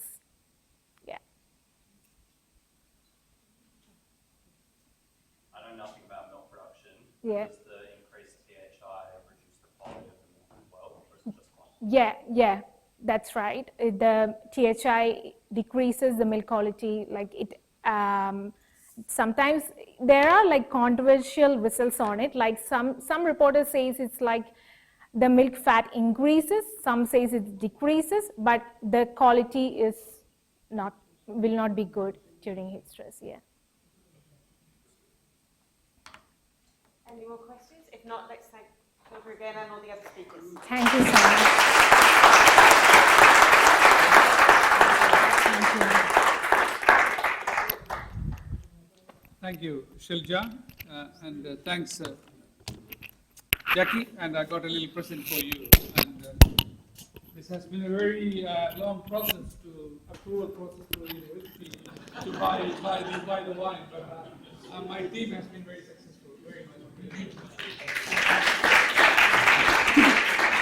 I got one for you as well, Ralph, but I'll give you before you go, and certainly don't worry, the public service can take it. It's not a bribe. Now I know we are slightly overstretched, but that's all right. I think you well earned a tea and coffee break. We will be back here at 3:20. Thank you, everyone. I hope you had a good break and a bit of an interaction. But as I said, you will get more chance to catch up with people at the end of this series. So now we are into the second session. And it is my pleasure to introduce the chair of second session, Professor Shane Maloney, who serves as a co-leader of the Institute of Agriculture research theme, Sustainable Animal Production System. So what we have been doing in the past for this postgraduate showcase, we bring two theme leaders to chair so that way they can interact with other people as well. Shane completed his PhD at the University of New South Wales. What a shame, not at UWA. On the thermal biology of emu, followed by a postdoctoral fellowship in the brain function research unit at the University of Witwatersrand. Is it in South Africa? Yes. Where he focused on brain temperature regulation in mammals. Since 1999, he has been the University of Western Australia, where his research centers on environmental physiology in man and other animals, with a focus on heat balance, energy use, and the mechanism of thermoregulation. You heard a bit from Shilja's presentation. A special interest is in adaptation to extremes, including life in the desert, which is Australia, and arid zones, and what climate change will mean for thermoregulation in mammals, including human beings. His current research investigates the adaptation to heat and cold and impact of circadian and ultradian changes in body temperature on health and performance. For 3 years, Shane was also head of the School of Anatomy, Physiology, and Human Biology. That name changed, and that's when I used to have a lot of interaction with Shane. And then Shane was the inaugural head of the School of Human Sciences for 2 years. He's now very much enjoying more time now for research. But more importantly, for the producers in this group, Shane advises the government and the industry on when we export live animals to Middle East, for example, all those death and other things, particularly caused by heat stress in the summertime, June, July in the Middle East. Shane has been on that. And also he's involved in the Cattlemen's Association, other areas where he's giving that practical advice. So please welcome Shane.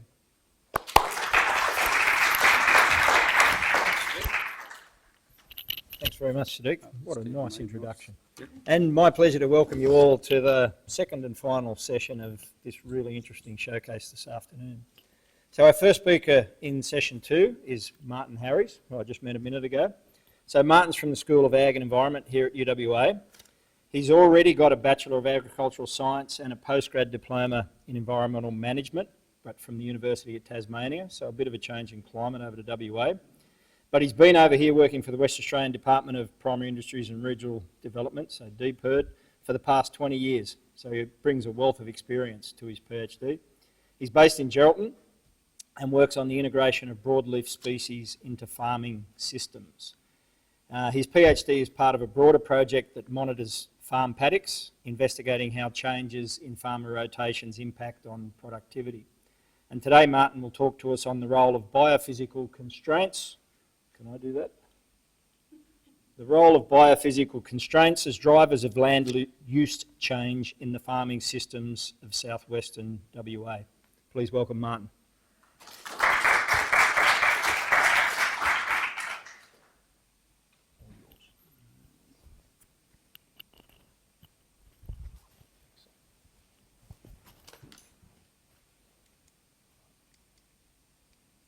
Yeah, cool. Okay. All right. Thanks, Shane. Good afternoon, everybody. First I'd like to start just by making a few acknowledgements.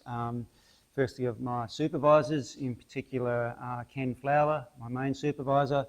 Also, as Shane mentioned, as part of my PhD study, it's been supported by the Department of Primary Industries and Regional Development and also by the University of WA. And some of the data that I've been using in the analysis comes from a project that I led for the department a few years ago. And that involved the department, the Grains Research and Development Corporation, some other research institutions, a range of grower groups and growers as well. So I have to acknowledge all of those institutions and people. So I guess the overarching constraint in dryland farming systems is water, and other constraints such as weeds, disease and nutrients are managed to the best of our ability to maintain productivity on that limited water supply. I guess as the productivity intensifies and becomes better, the consequences of those constraints, so the weeds, the disease, the nutrients, become less obvious, and the yield the mechanisms to get the further yield increases become less obvious.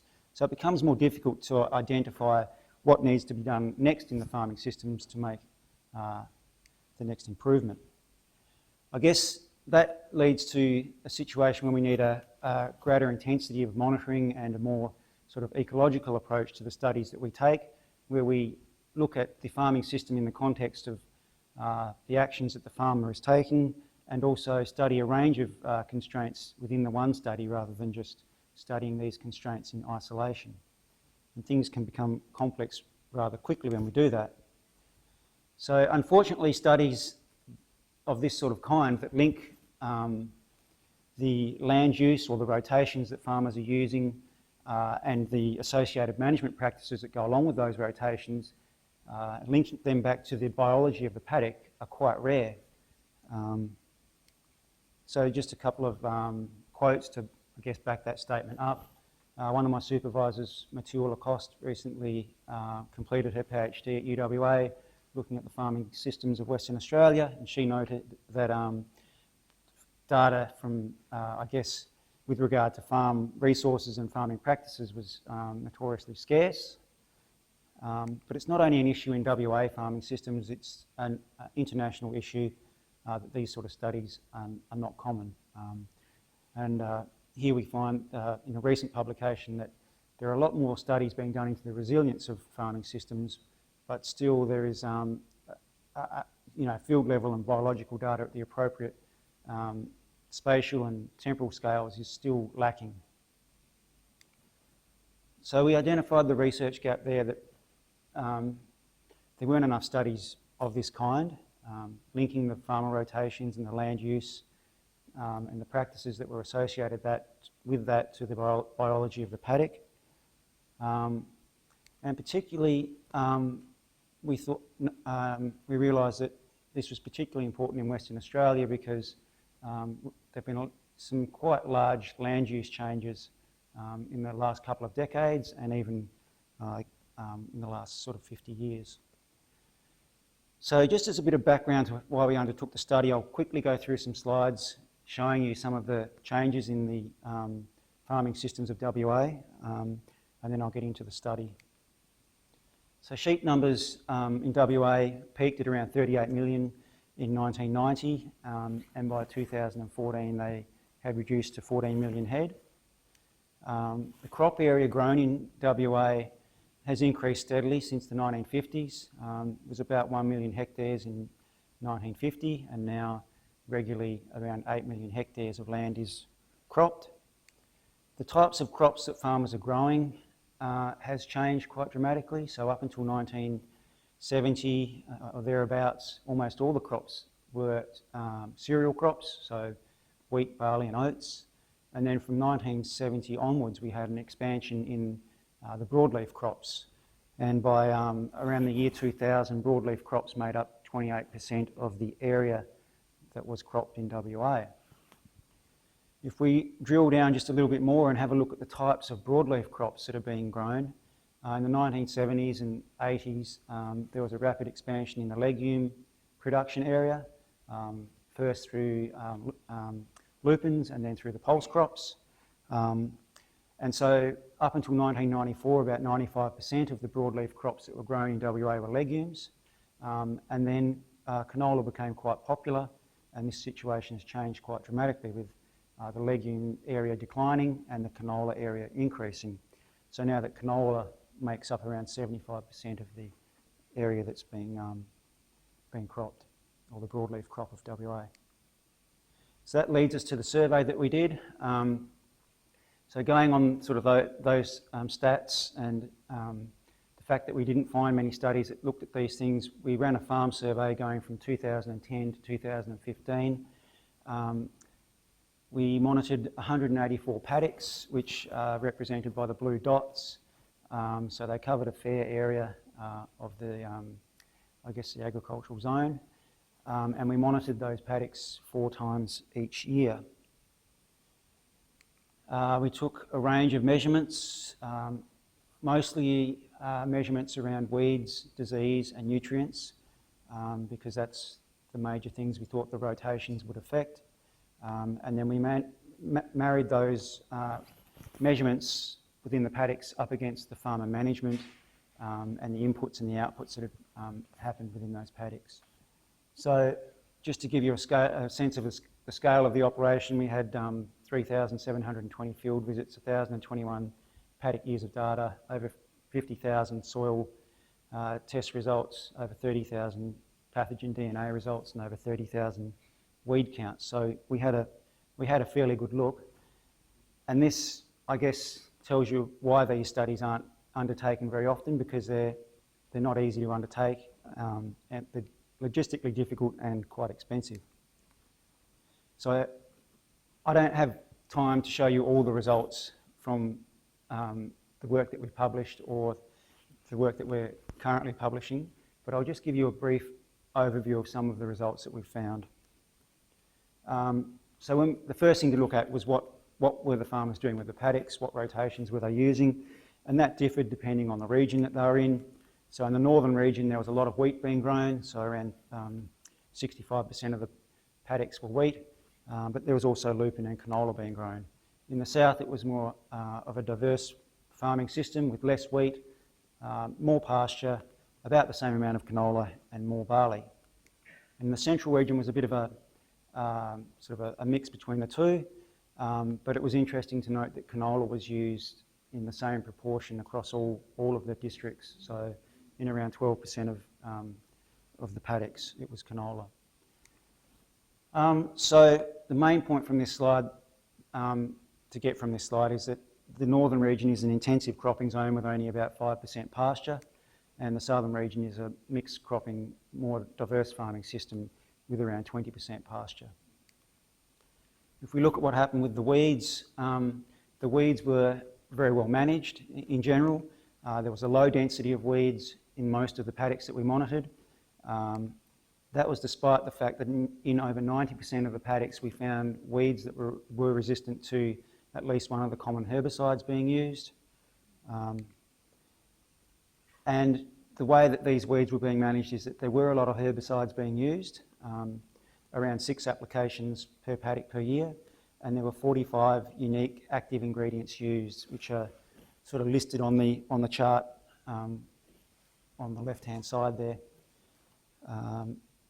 But as well as the herbicides, there were a range of integrated weed management actions. So it was really those two things combined that kept the weed numbers down. One of the main integrated weed management actions that was being undertaken was the change in the rotations. So obviously if you're looking to manage weeds, you want to grow something where you can do that effectively. And when we monitored the different paddocks, we found that the canola was the best crop for weed management.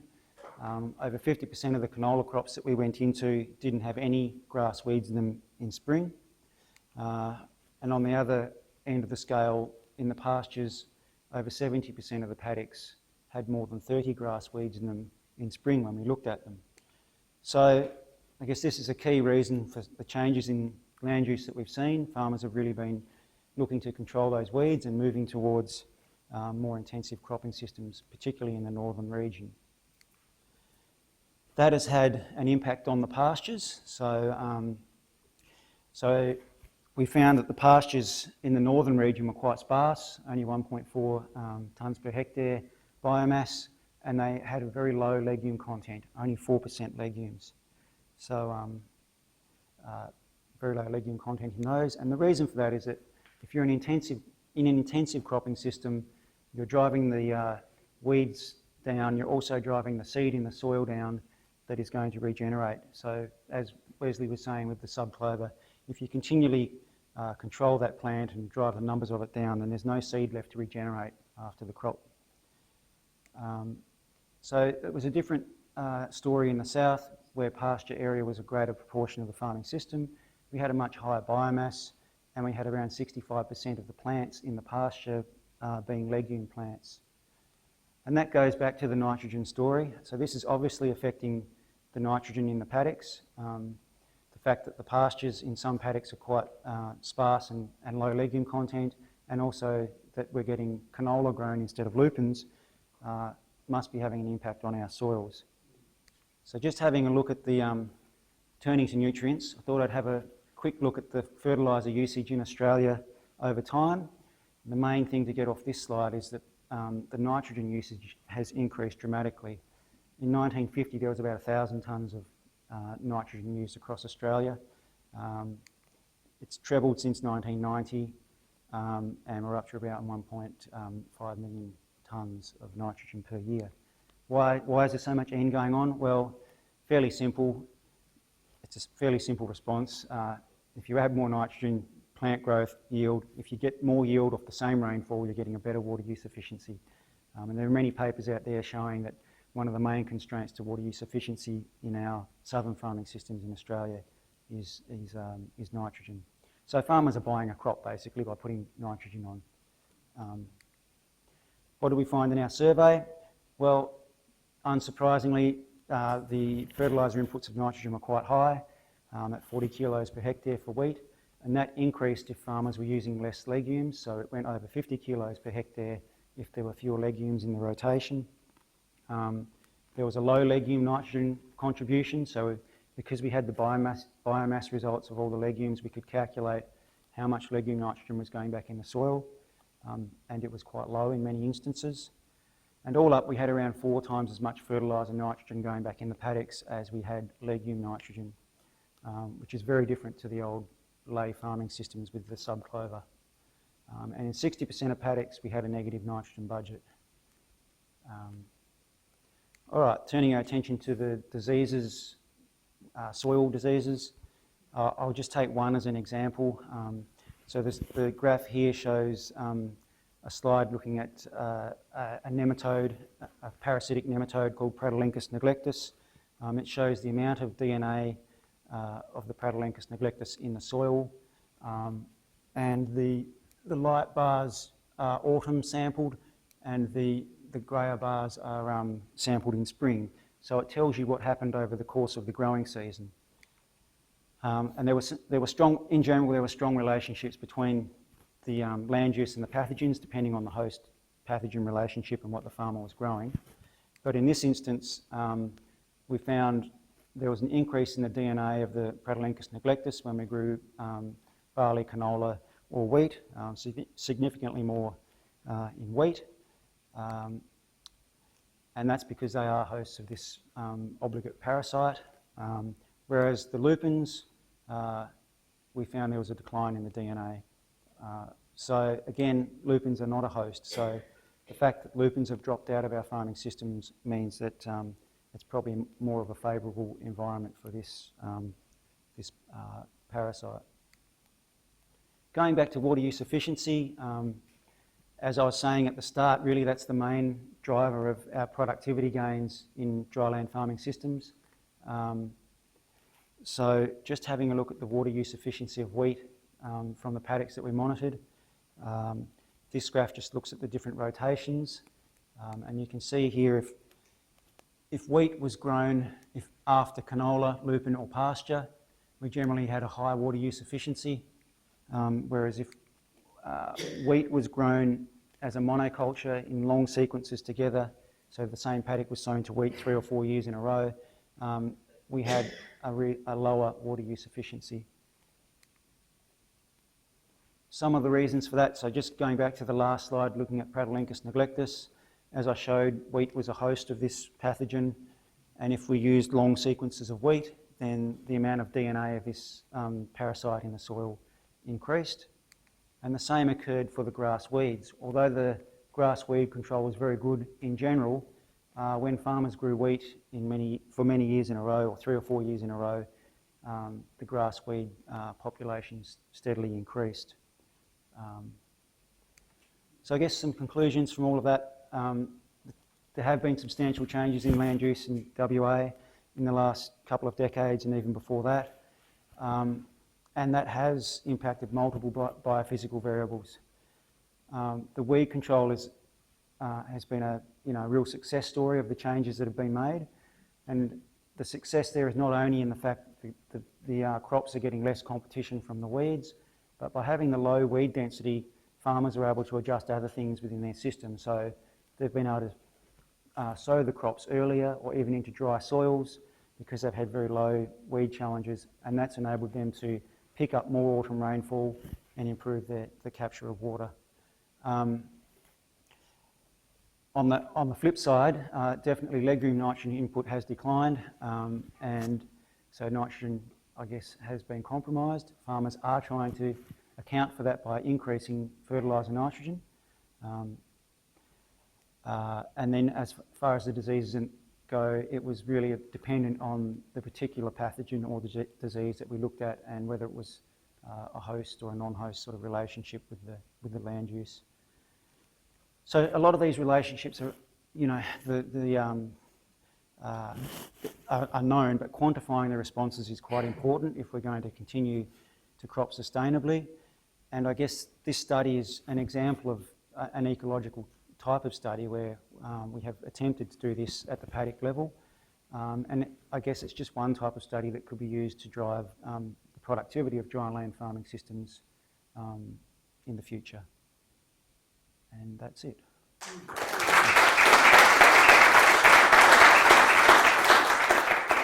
Thanks, Mark. Any questions for Mark? Maybe I can start. From the look of your experimental design, it was one paddock per farm, so you didn't have multiple paddocks on single farms? We did. So when we interviewed the farmers, we asked for 3 paddocks, 2 or 3 paddocks, depending on what grower group they're in. And we asked them to identify common soil types within the area that would be applicable to other farmers within their region. And we asked for paddocks that weren't poor performing paddocks or paddocks that were their best paddocks. We wanted a reasonable sort of average paddock that they felt was a fair representation of what they could produce off that soil type. Because I'm just wondering, do you get are farmers pretty homogenous as a bunch? Or are this guy's doing X, that guy's doing Y, or are they all doing much the same thing? They're generally very similar between groups. But it was because we did it within grower groups, you could see differences between the grower groups.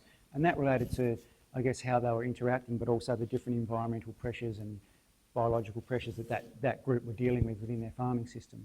So, but I suppose the flip side of that is that the information networks work.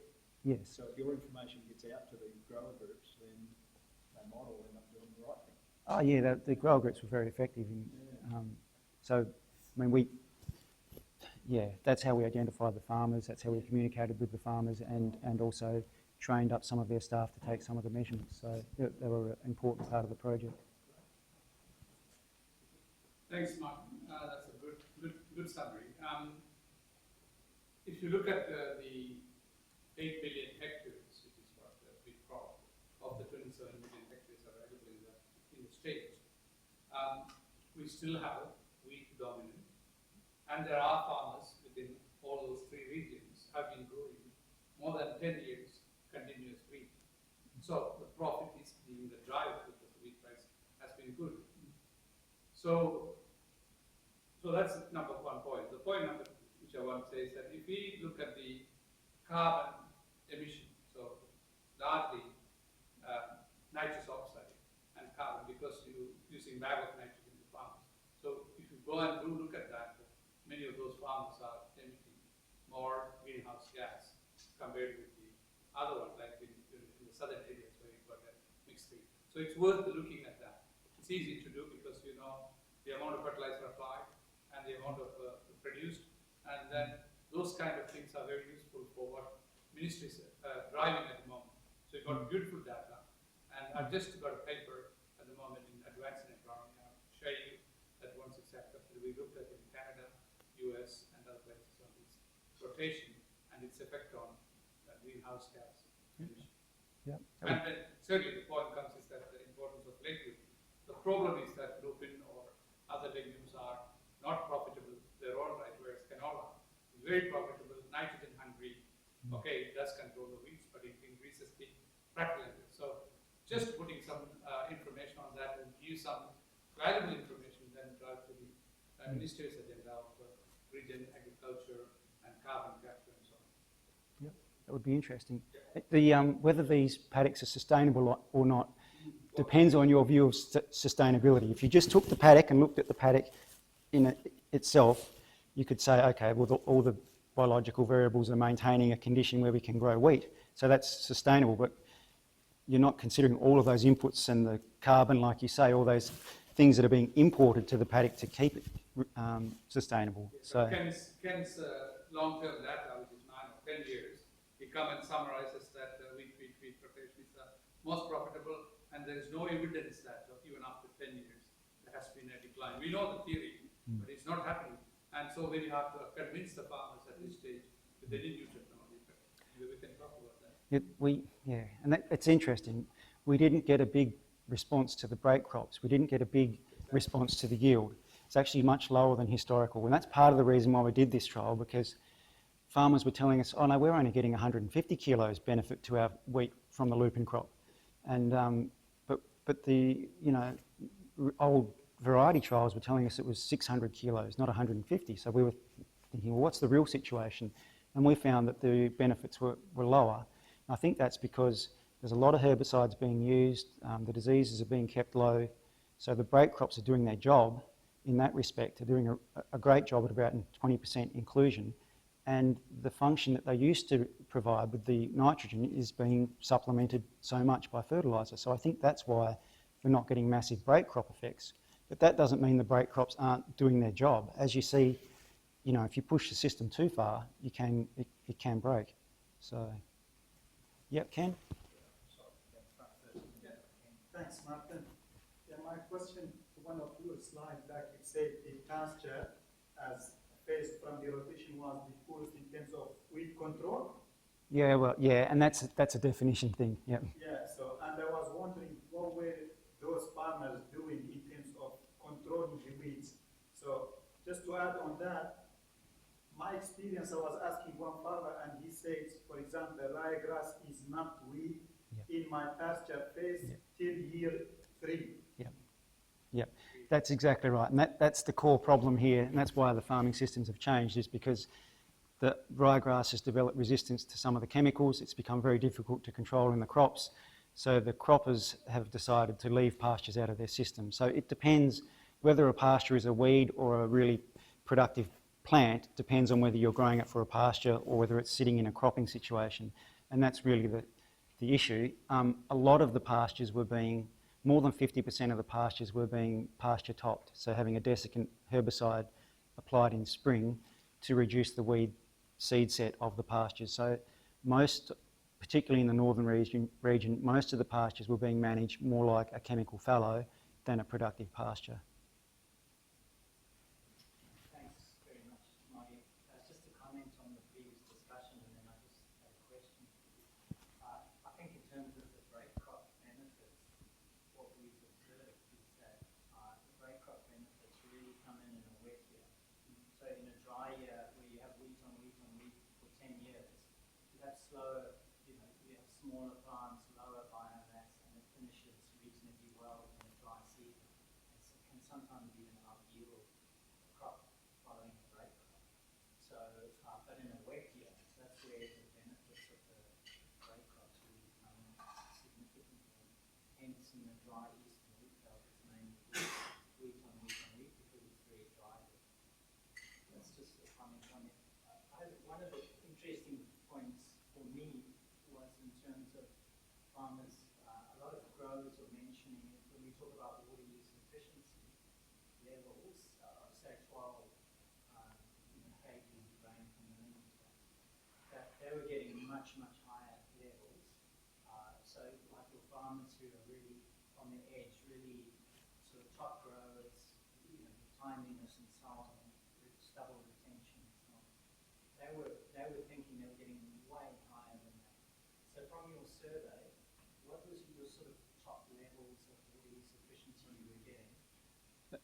Okay, so from some of the top growers, indicative. So we fitted French and Schultz equations to the water use data, and we had around a slope of around 25 and a soil evaporation of around 60. So it certainly had improved, probably improved obviously a lot since French and Schultz, and also since 2006, since Victor Sadras published a paper as well. So our water use efficiency was higher than previous work that had been published. Off the top of my head, I can't tell you what in kilograms per hectare what the highest ones were.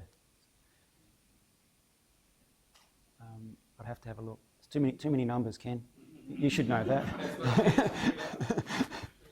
Mark's got some homework. We'll get back to you, Ken. Thanks, Martin. In the interest of time, I think we'll move on. And I think I've got to give you one of those later, but I'll do it later when I find out what I actually have to do. Thank you, Shane. Thanks very much.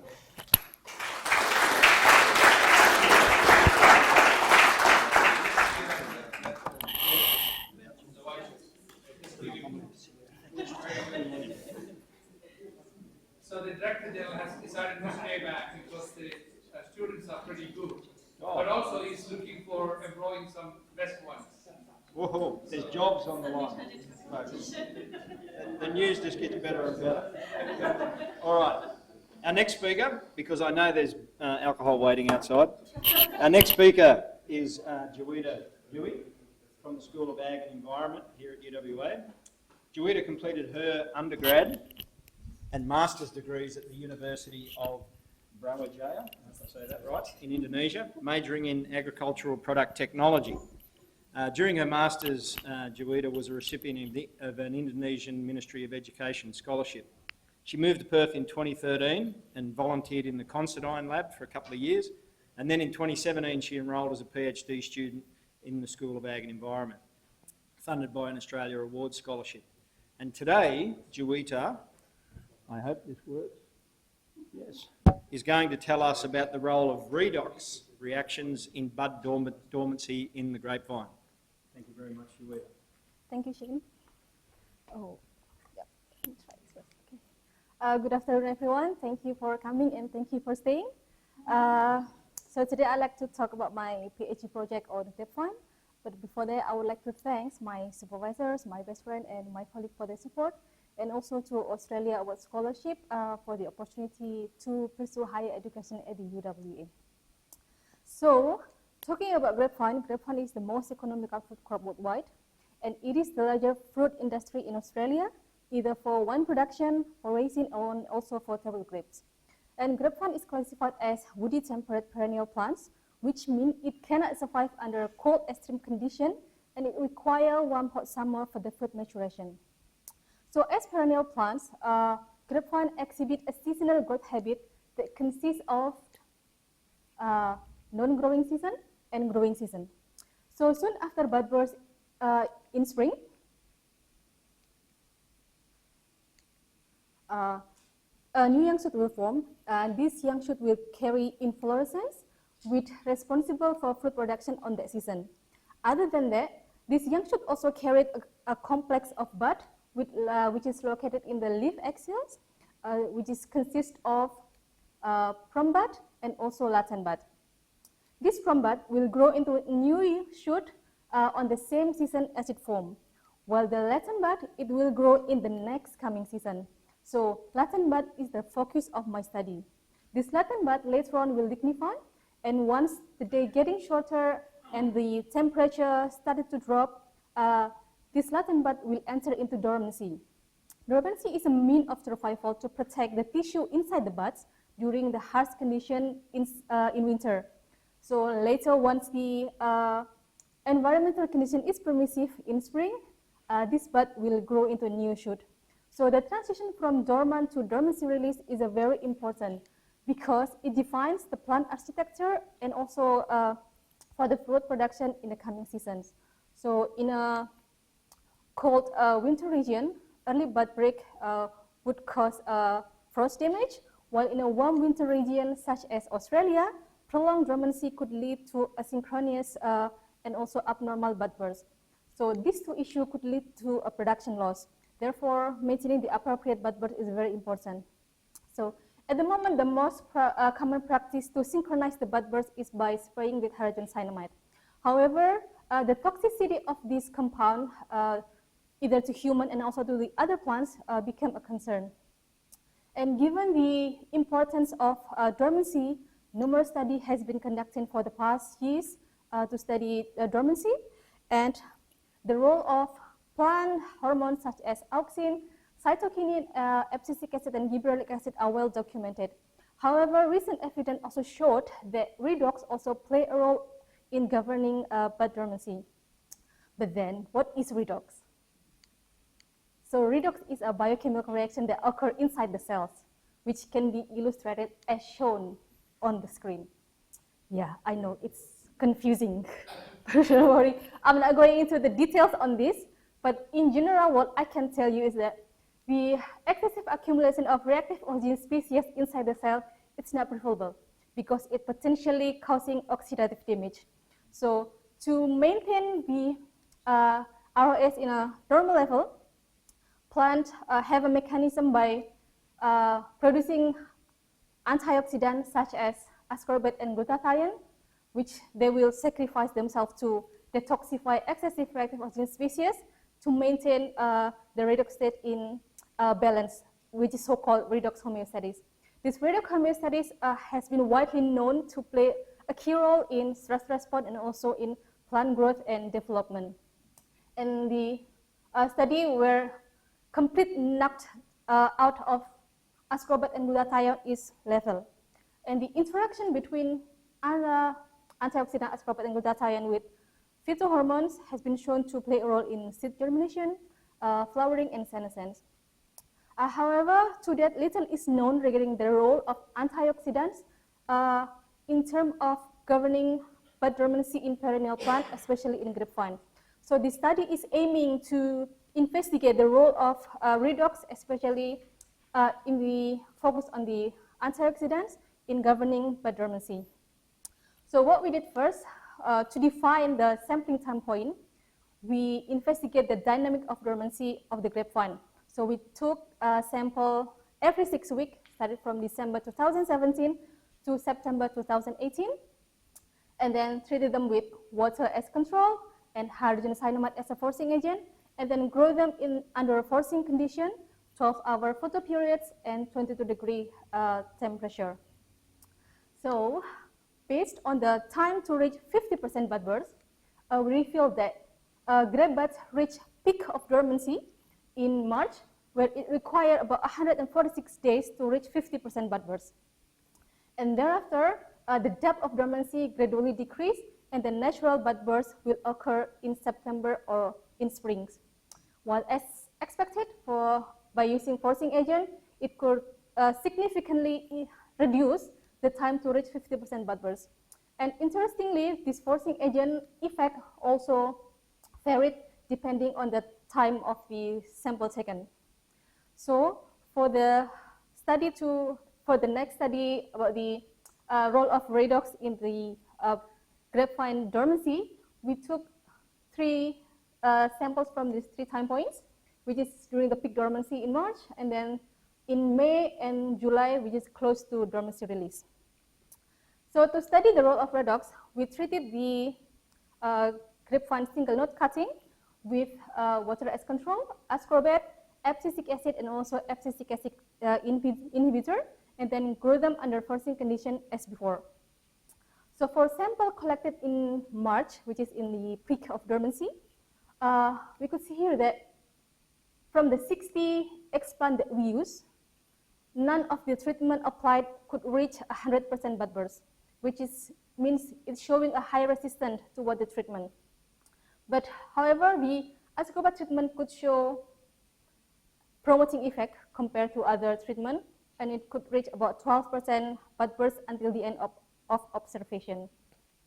While the sample collected in May, we could see that there's no significant effect among the treatment.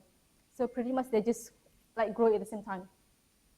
And the interesting part, where we took sample during the mid-winter, we could see that the ascorbate treatment could rapidly promote bud burst about 10 days after the treatment. And it could induce the growth rate faster than the other treatment. And it reached 100% bud burst in about 30 days.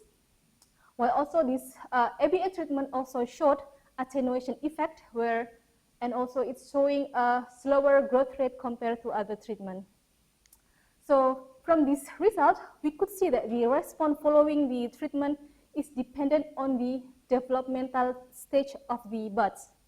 So we hypothesize that this different response is due to the different oxidation state on each developmental stage, which related to the antioxidant abundance from this developmental stage.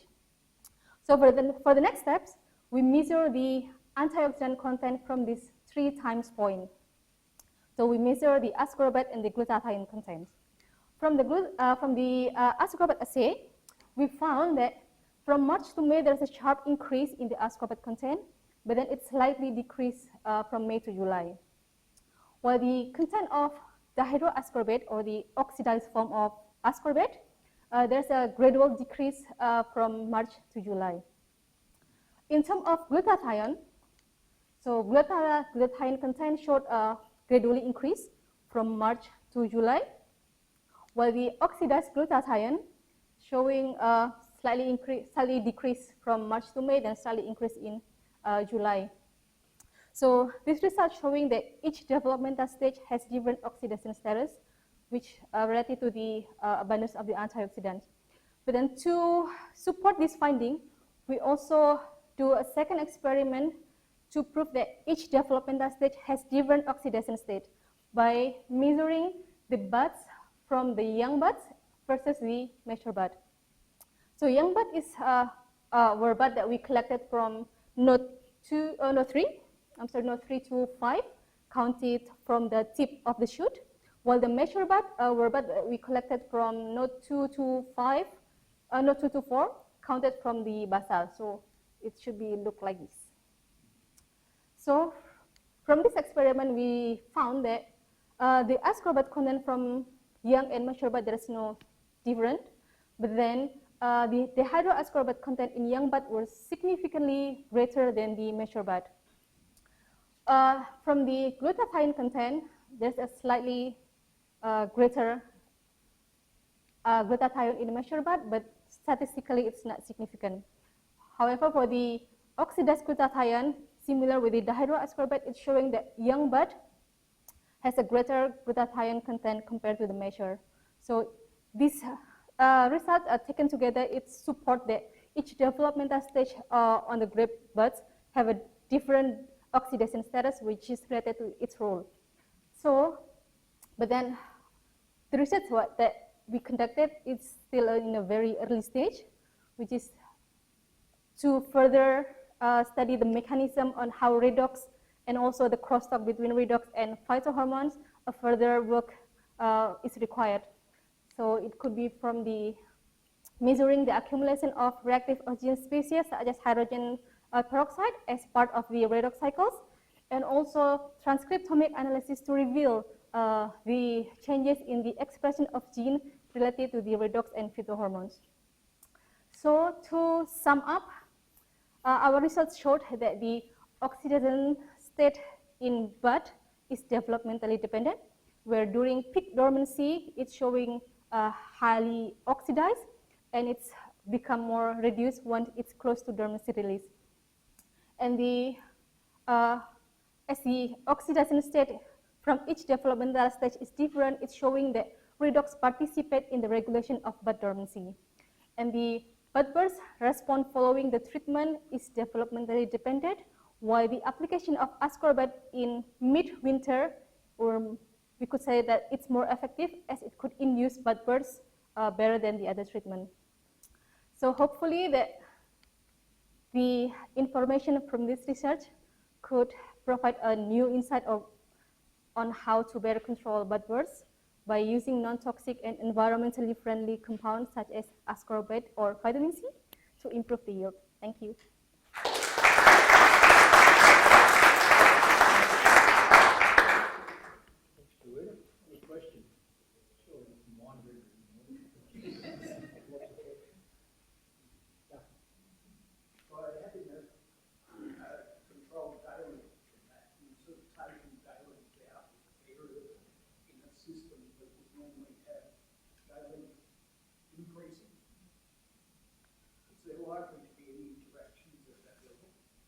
Oh, I'm sorry, which is it? Do you mean this one?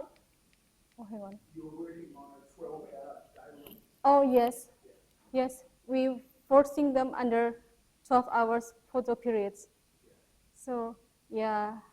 Normally with that process of bud bursting development, daily would be increases in grapevine. Yes, that's true, but that's what we do in our labs, just to mimic that they grow in the favorable condition, so we can see the effect of the treatment. That's what we're thinking.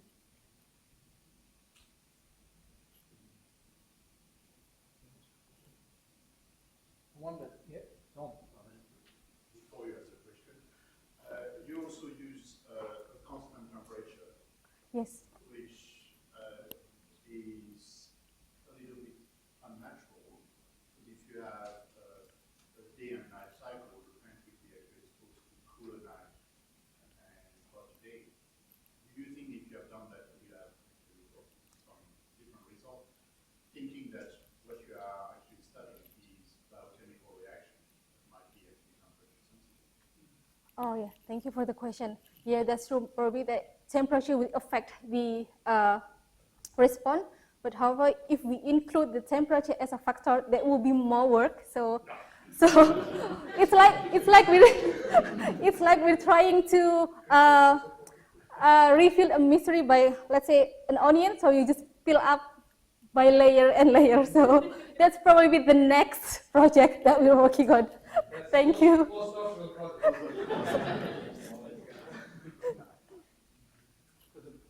Following on a little bit from those last two questions, I'll take chairman's privilege now and ask a question.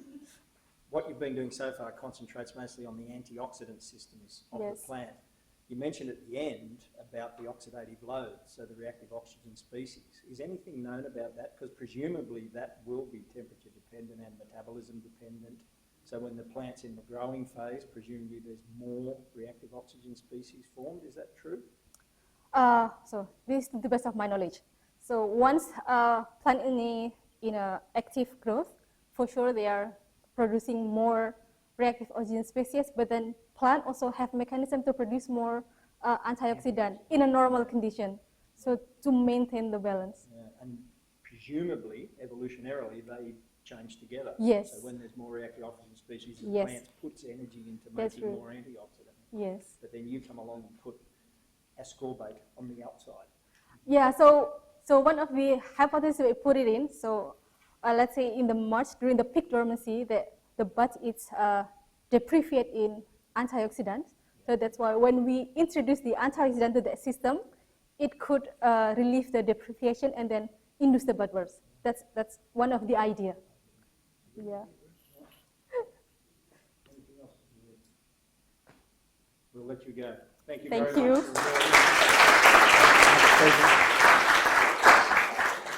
Oh, I have to take this off. Thank you very much.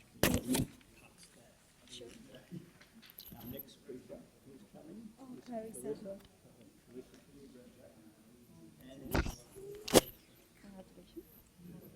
Our final speaker for the day, last but certainly not least, is Clarissa Castaños from the School of Molecular Sciences here at UWA. So Clarissa did her undergrad and master's degrees at the National Autonomous University in Mexico, studying the physiology and ecology of insects such as damselflies and water bugs. We probably should talk later. And now Clarissa's in the third year of her PhD. So Clarissa analyses the metabolite and lipid profiles of honeybees under starvation conditions, comparing the effect of several supplementary feeds on individuals as well as on the hive, it sounds like. She aims eventually... Get me there. Nope. We're there. She aims eventually to provide the Australian beekeeping industry with a deeper understanding of the nutritional requirements of honeybees. Clarissa has a Science Industry PhD fellowship that supports PhD projects that have industry collaborators, and the project is funded by the CRC for honeybee products. And today, Clarissa will tell us about lipid metabolism in malnourished bees. Thank you very much, Clarissa. Thanks very much, Shane. Thanks everybody for coming. First, I want to acknowledge my supervisors, Julia, Harvey, and Mary. I also want to acknowledge the beekeepers that have been helping me in this project, the Honeybee Health Research Group, and the CRC for honeybee products, and the other bodies that are funding this project. So the aim of my project is to tell how malnutrition looks like inside of a honeybee. For this, I'm analyzing the metabolomic profile and lipidomic profile of the bees measuring different molecules, and also I'm correlating this with hive indicators of health and performance. I'm measuring also the hive to be able to tell the beekeepers how their hives looks like when the bees are in a nutritional decline, and I can see it in its biochemical profile. So why studying the nutritional health of the bees is important? Because in the Australian beekeeping industry, bees are very important in terms of pollination and the production of honey. But for achieving these services and products, beekeepers need to maintain the good condition and the nutrition of their hives. And beekeepers have different management strategies for achieving this. For example, sometimes they need to move, like every time, they have to move their hives between different floral sources. But sometimes when these resources are not available, they have to give supplementary food. But it's important to know which is the best supplementary food, which are the best times to give it, and when is a good time also to move to different floral sources. So that's why we need to know more about the nutritional requirements and the process involved in the nutrition of honeybees. So the main nutritional sources for honeybees are nectar and pollen. From the nectar, bees obtain carbohydrates. That is the immediately energy source, and is important, for example, for the flying mussels, and very important for foragers bees. And the bees also consume pollen. The pollen contains proteins, amino acids, and lipids. And the proteins are very important for rearing the brood, but the lipids are important because are the long-term energy resource. So for achieving my aims and finding these molecular profiles and correlated with hive measurements, we set up an experiment in the field with 18 hives. And these 18 hives we divided into 3 groups. First, starving groups that I led into starvation. A second group that I feed with sugar, that they have the source of carbohydrates. A third group that they have a better nutrition, I gave sugar and pollen patties, so they have lipids, carbohydrates, and proteins. And this is me making these pollen patties with sugar syrup and pollen. Okay, this experiment consisted in 2 time periods. The first one is where we gave the differential nutrition, and we set up the 18 hives into a pond site, and we went every week and give these different diets during 4 weeks. Then a second period that consists in the recovery and productivity period, that we shipped the hive to a forest with a lot of flowers, so we left the hives and the bees to free foraging, and they can recover the condition. And this continued until the 25th week of the experiment. Then the biochemical analysis, I realized it from week 0 to week 8, and most of the hive measurements until week 25. So every week we were going to the field and we were measuring different variables in the hives, for example, the weight, the temperature, and the humidity. Then we were taking photos of the brood. The brood are the capped cells that contain the larvae of the bees. And we were collecting baby bees from each hive, and we were giving the differential food. Corresponding depends on the treatment of the hive. Some of my results from the hive indicators are these. Here is the quantity of brood, and on top you can see I have the sugar pollen and the sugar group, and this is over weeks. This is the diet period and the recovery period. So the most important thing here is that you can see that for the starving group, that is the red one, by week 3, they were decreasing the quantity of brood, but by week 4 and 5, they didn't have much brood. So this lack of brood in the hives means that I have a lack of baby bees for my samplings on week 5 and on week 6. So I didn't do the biochemical analysis because I didn't have enough samples in this week. But this is okay because it's just representing how bad was the nutrition of these hives when I left them into starvation. And then after we shifted and they recovered the condition, until 25 weeks, they were the same as the diet treatments. But the story is different for the weight of the hives, and the weight of the hives represents mainly the productivity of honey. So you can see that in red for the starving group, they decrease the weight in week 4, but when we shift them, the difference are stronger. So they never recover as good as the other 2 groups, and by week 25, you can see that don't recover. This is representing how an starvation period has long-term effects in the productivity of the hives. So for my biochemical analysis, I dissected all the bees from all the time points, and each of my samples contained 20 bees. So I dissected the bees to extract the fat body. The fat body is an organ in the bees that contains it's mainly constituted by lipids, so it contains the energy reserves and is a very metabolic and biosynthetic organ in all the insects. So I analyzed my data in a mass spectrometer. That basically this machine, what allows me is to see the different compounds as peaks. So then I can compare between my groups and see different presence, absence of the peaks, or different abundance. So I was expecting something like this, like my sugar pollen group, because it's a good nutrition, will have maybe more compounds and in more abundance than the starving group. So today I will tell you about some of my results comparing these 2 groups that are the extremes, and my results about the lipidomics study, that's the lipids and fatty acids analysis. So first I found about 188 compounds that are named confidently, so I know what they are. And for the starving group, when I group these compounds into a software that allows me how to see, it groups closer together the compounds that are changing similarly over time, I found this pattern, that 68 compounds are increasing when there is the starvation period in the starving group. If you remember, it's time 3, 4. So these compounds were increasing the major group. Other compounds are decreasing, and other ones are kind of changing in time. This is very interesting because I was not expecting this. And seeing the sugar pollen group, most of the compounds, they are clustered, but then maintained. They have little changes, but we attribute this that sugar pollen is another diet treatment because bees were not in free foraging the whole time. So before I keep going, I will tell you something about the structure of lipids. Lipids can be divided on unsaturated or saturated lipids.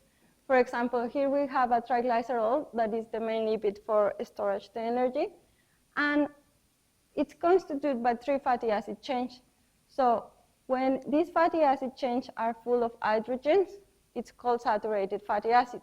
But when the carbons lost hydrogens, double bonds get formed, and it's called unsaturated fatty acid. So depending on the number of unsaturations on one lipid, it will change its structure, but also the biochemical properties. For example, we have here a triglycerol with 3 fatty acid chains that has the same length. It's 18 carbons, but the only thing that is changing is the number of unsaturations, and you can see how it's changing the structure. So it also gives the names to the lipids. For example, this is a triglycerol with 54 carbons in total, and in total 6 double bonds. So this is important because what I found on my data was mainly like these compounds that are increasing on starvation are mainly unsaturated triglycerols and diglycerols, very important for storage energy. And other group that the one that is decreased is saturated triglycerol and diglycerols. And the ones that are changing on time are mainly structural lipids. So then comparing this between the starving and the sugar pollen group, this is the ratio and how does the compounds look like in a heat map. Here in the left are the group of lipids, the different group of lipids. And mainly the most important of this is that in time 3 and 4, that was the starvation period, there is a decrease in all of these groups of mainly triglycerols that, as I told you, are the saturated triglycerols. So if you remember, we are in this time point of the starvation, but only in time 4, there is an increase of the unsaturated lipids. So that means when the bees were really struggling nutritionally. So then we hypothesized that there was not much increase or decrease or new compounds appearing. It was maybe the same lipids just increasing the number of double bonds. So I went back to my data and put together all the lipids that I saw that have the same structure. For example, this is a triglycerol with 50 carbons, and this is the fatty acid change. So when this same triglycerol, I found it with different double bonds, this is a comparison between the starving and the sugar pollen ratio. So it's showing how it's changing in the starving group. When you have a triglycerol with one double bond, it's less the abundance in starvation. But when it's increasing the number of double bonds, now it has two with the same structure, it increases a little the abundance. But when it goes to have more unsaturations, 3 and 4, it increases the abundance exactly in the point of starvation. And I saw that this is happening with many of my compounds, different group of lipids, but mainly in triglycerols. Few double bonds is less abundance on starvation, more double bonds are more abundant. So this for me was very interesting, and I went to the literature and saw that this has been reporting for other groups of animals during starvation or fasting. But then we found that just a few years ago, there was this paper published that this is happening when they starve humans. In this paper, they fast humans. Sorry, they didn't starve them, they just fasted until 10 days. And here you can see that in the bottom, they are increasing the number of carbons and the number of double bonds. So the more the fasting, the most unsaturations. So about my results of fatty acids, I found something similar. This is also comparing the starving group with the sugar and pollen group.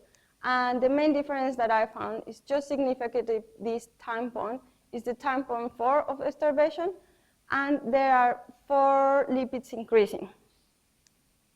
So going back to the literature, I wanted to explain what is happening here, and I saw this pattern that is happening in overwinter insects. So this is an explanation of what is happening in overwinter insects to access to energy reserves. And basically what is happening is that this is a fat body cell, the organ I analyzed, and the lipids are contained in this lipid droplet.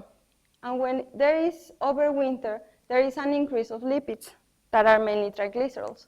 So then at the saturaser, that is an enzyme that add these double bonds to the lipids, add the double bonds to the fatty acid change of the triglycerol. And this is necessary, so another enzyme that is called lipase can cut this triglycerol and transform it in a triglycerol. So what happens here is a free fatty acid change stay in this fat body cell. Then with the help of transported proteins, this diglycerol gets transported out of the fat body cells and go to a somatic cell. But when it enters to the somatic cell, it's coated again, and it free another 2 fatty acids. So these free fatty acids can be finally used in a process to produce energy in beta oxidation. So this is very interesting because then in all of this process, we are having a decrease of triglycerols that are being mobilized out of the fat body to being used as energy. But in the process, there is an increase of double bonds, and there are an increase of free fatty acids that are the leftovers of this process. So this is exactly what I'm seeing in my bees when they go to starvation. And it's very interesting because it's a biological process that is happening in other insects in a different biological process. So on conclusion, I have been studying the lipid profile of starving bees, and I have found that there is a mobilization of stored lipids from the fat body, and this involves a decrease of unsaturated lipids, an increase of the unsaturated ones, and an increase of free fatty acids. So the present work that I'm doing is with transcriptomics. I'm evaluating the expression of the desaturasers that are the enzymes that are these double bonds, and we are expecting an increase of them in starvation. So all of this is to give a greater understanding of the molecular process that are happening in a nutritional decline of honeybees, and to give more information about the nutritional requirements of honeybees. that in the future can be used for assist beekeepers with better management strategies. Thank you very much.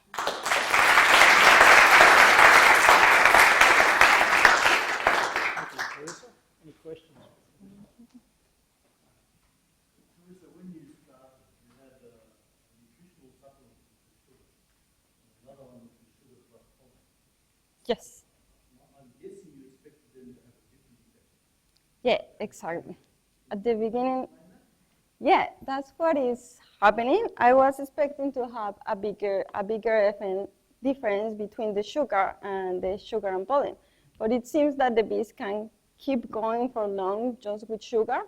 Like we think that maybe we need to study the hives for longer to see an effect. And also I'm analyzing other, like my metabolites study and other ones, because there was an effect in the hive because they decrease, not all the hives produce the brood when they have sugar, so they were struggling, but I have not found a molecular process that I can see what's happening. Yeah.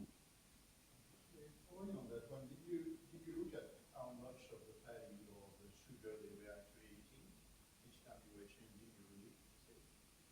Were they? How much they eat? Yeah, they were consuming all of it. Yeah, even the sugar ones. So that's what I was expecting, that they were. Was it enough? I hope so. You put them on a Monday, you come back on Monday after, if there is no more, you don't know when they stop. No, they stay 1 week. Yeah, and the sugar they consume into like 1 liter of sugar they consume in like in 30 minutes, very fast. But the paddy they take longer because they store it. Even when they don't consume it straight away, they store it in the comb. Mm-hmm.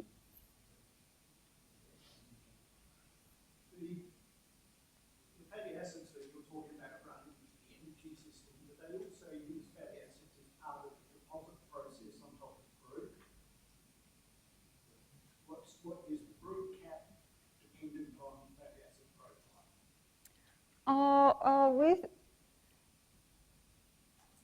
I don't know.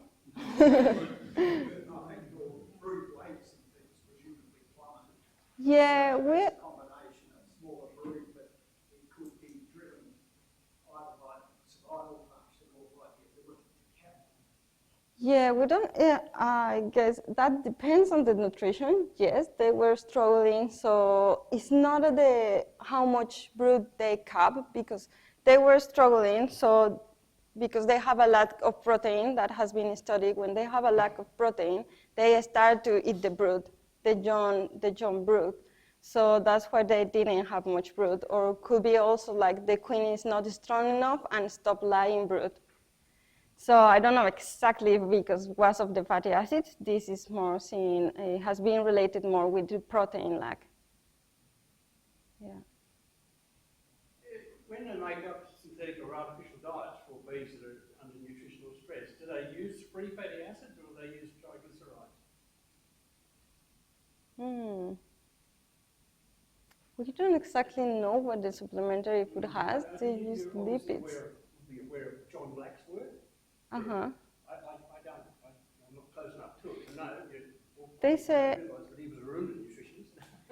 Yeah. I'm pretty amazed what he did. But yeah. They report like the supplementary foods that are in the market, like the quantity of protein that has, the carbohydrates, but not exactly like free fatty acids. Right. Yeah, so they give it as percentage, and sometimes they don't say what is the source of the protein, for example. They just tell you the percentage of it. But yeah, that's studies for the future. We want to test this supplementary foods. Yeah. Another question up there somewhere. Not, we'll go back. Mine's just a methodology curiosity. In any animal species, if I was going to have one of my treatments of starvation, I'd probably have a lot of explanation to do with animal welfare. Yeah, that's not very natural. Can bees escape that? Absolutely. Yeah. There's a lot of advantages to working on insects. Yeah. there is not like regulations for that, and of course beekeepers will never do that, but we try to have the extremes for doing the analysis, like just for science, like see really what's happening, and have these thresholds like between the good food and starving. Well, yeah. Just out of interest, how much fatty acid in protein pollen? Excuse me? Can you repeat the question? Well, I mean, you've got carbohydrate, protein in pollen. Do you have fatty acid as well? Or where do bees get the fatty acid from pollen? Yeah, from the pollen, but it's always more talk about the protein source of pollen, but they get it also from the pollen, the fatty acids, the lipids. Yeah. All right, please join me to thank Clarissa.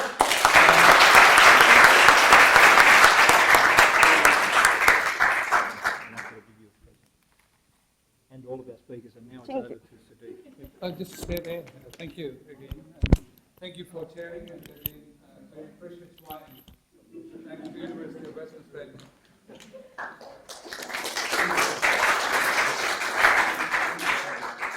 I know the food is waiting, so we will just wrap it up very fast. So the next thing is we have a fantastic industry forum coming on 21st of July, Wednesday at the University Club Auditorium. And this is the 15th consecutive forum we will be exploring, and this is driven by our Industry Advisory Board, chaired by Terry and Wright. So the topic comes from suggestions from the audience the previous years, discussion between the industry forum, a subcommittee coming in, and this is a very interesting topic, future-proofing of WA agriculture, maximizing opportunities for resilient food production system. And we have invited the minister. So the minister has come previous 2 occasions, and certainly I'm taking the decision that if the minister is engaged, we're going to invite the Director General to open the forum. Is that okay, Chair? Excellent. Excellent. So in either way, you have to come there because this is so important for Western Australia. But the speakers include a keynote address from Agrarian Management Principal Consultant Paul McKenzie. I've given him the license to speak whatever he likes, as long as he personally don't attack anyone. So he said he will do that. You know Paul.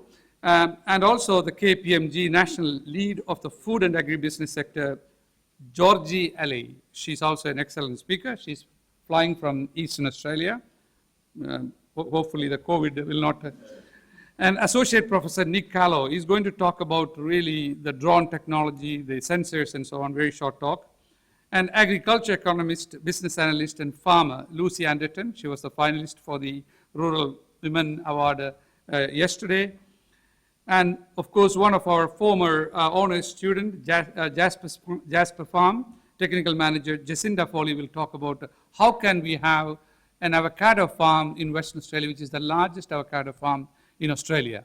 If we gave the same talk 20 years ago, we said, oh no, it's a backyard operation. You can't have an avocado farm. So let us see what she's going to talk in a short minute.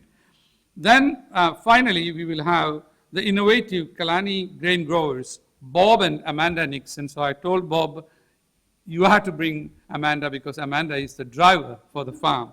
So they're all coming, and we have got a lot of interest. Please visit our events page on our website or scan the QR code on the screen to register. So with that, I would like to congratulate the students, and you will certainly agree that these topics they have presented is not just deliberately done. The research questions they addressed are industry-related questions. They analyzed that in a scientific way, and they have really excelled well and presented in such a way there is a take-home message. Of course, so let us thank the students.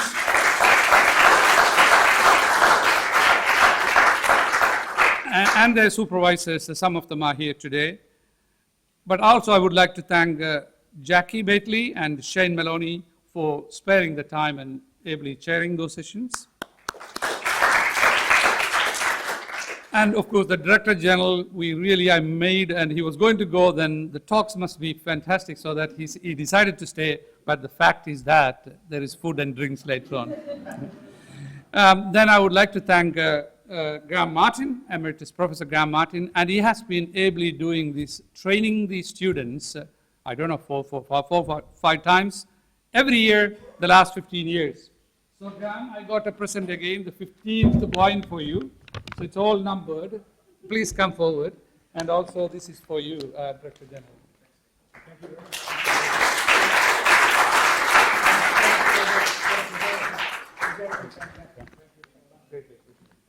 And also I'd like to thank my team. I'm just doing the orchestra. I don't do much work. Sadly, Rosanna, then Diana is there. Cora, who never comes, she's behind the scene. And they are the 3 people. But my 2 associate directors, Professor Wallace Cowling is here, and Phil Werko sent an apology. He's in a southern rangeland meeting. He's with the farmers and so on. So he has apologized. With that, I would like to thank you all, especially people who spared this whole afternoon. I'm sure that you have learned a lot and supported the students, and some of the students will get a job. DG has told me that. So now I invite you, all of you, to the foyer where we have drinks, food. Go and get it. Once it's finished, it will not be replenished. Thank you. Thank you. Thank you.